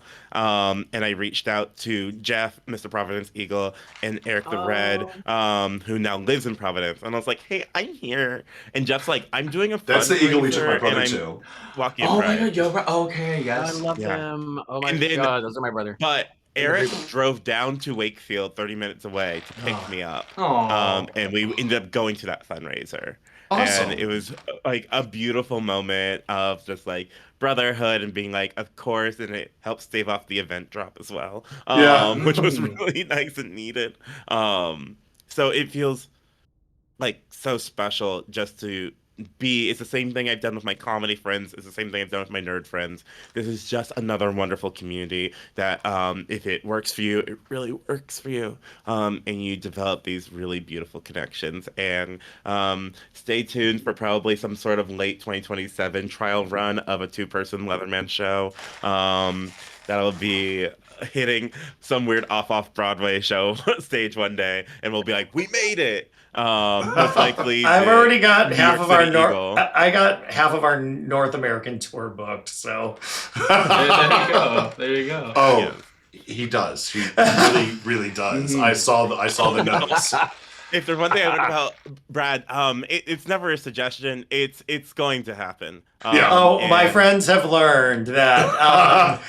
Yeah, like the first band less show I produced. Everyone's like, sure, that sounds like fun. That sounds like fun. And then like a month later, here's the sheet music. Sure, that's fine. And then Oh. Esther's over here measuring everyone. They're like, what the fuck's happening? And Esther's like, oh, Brad doesn't fuck around. This is happening. Oh, no. The theater is booked. This man might as well have lockjaw. Like when he bites into something, he does not let go. It's there. You're going for a ride, and it's gonna be a good time. Yeah. So And Hell this yeah. is between us and stream. He might be helping us out with some entertainment doing Mr. Yeah. Ohio. Just saying. I might be bringing my burlesque troupe to Mr. Ohio for entertainment while the judges do their thing. Anybody I want to love help that. with that? Yeah, we need volunteers. We need Denzel, do you want to be in a volunteers. show? Oh, We will- I do we will have put to people go to right work. now. But who knows where my schedule goes? Of course, if I can be there, I probably will. Y'all have been amazing.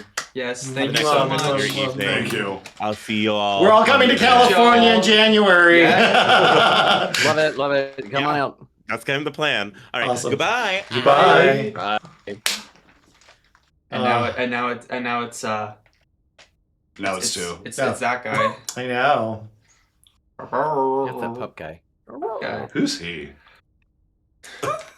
Nash. Yeah. I'm kidding. This was like an extra great bonus to get to see your face too. So Yes. this made me so happy. Thank you so Oh my much. God. He's Nice been to killing it with the moderating this Yeah. whole time. So thank you for keeping an eye on chat.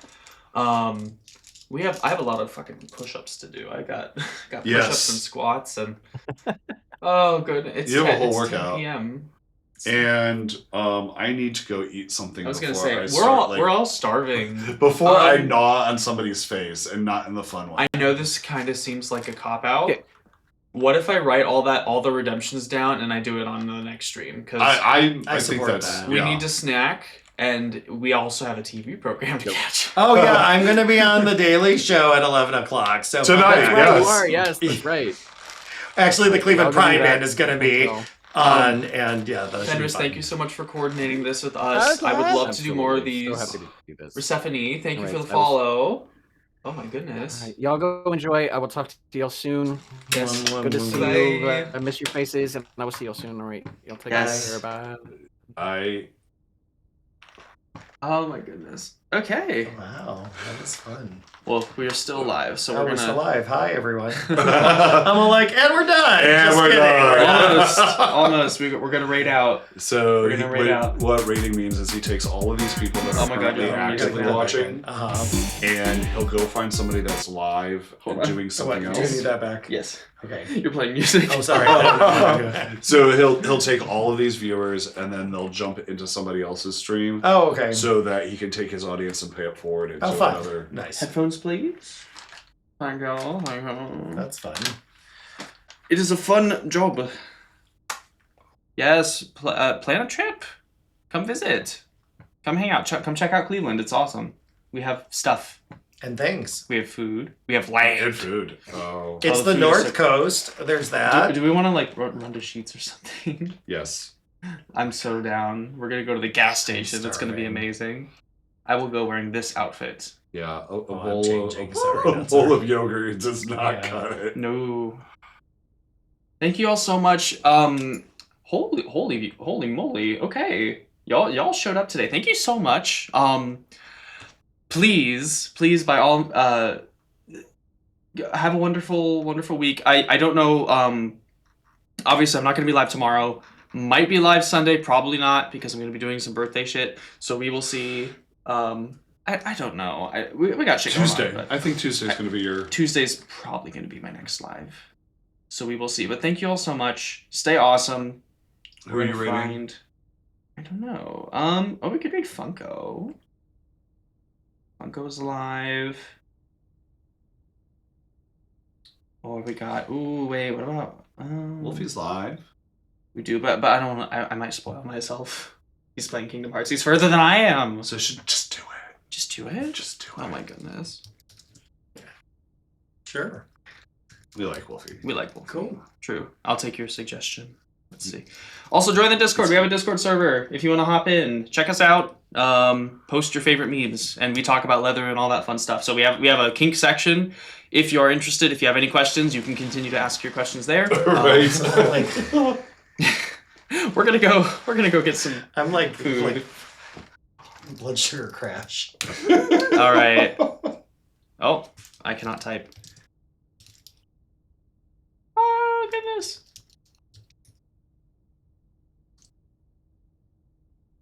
Oh, Third time's the charm. I got it. Yay! Okay, thank y'all so much. Here's my raid message. Copy it if you would like to participate. And let's go show a fellow pup some love. Thank y'all so much. I will see you guys next time. Bye. We did it. Oh my god, I just got a raid. Oh my god, with like 17 viewers as you're reading out. Alright, thank you so much. We're ending off. We need to go, but thank you. We're gonna oh no! Oh, stop, guys! What's happening? Craigle, no! Hold on. Oh my god. We are raiding right now. We're gonna raid to Wolfie. Thank you so much. Thank you, both of you. Holy shit. Thank you. Was this planned? I don't know. But we need to go. This is late. Thank you so much. Let me get you guys a quick shout out. Oh my goodness. Alright, y'all rock. I was gonna say, this is what happens when I stream on Wednesday. I'm never live on Wednesday. Thank y'all so I much. still don't understand any of this, and that's okay.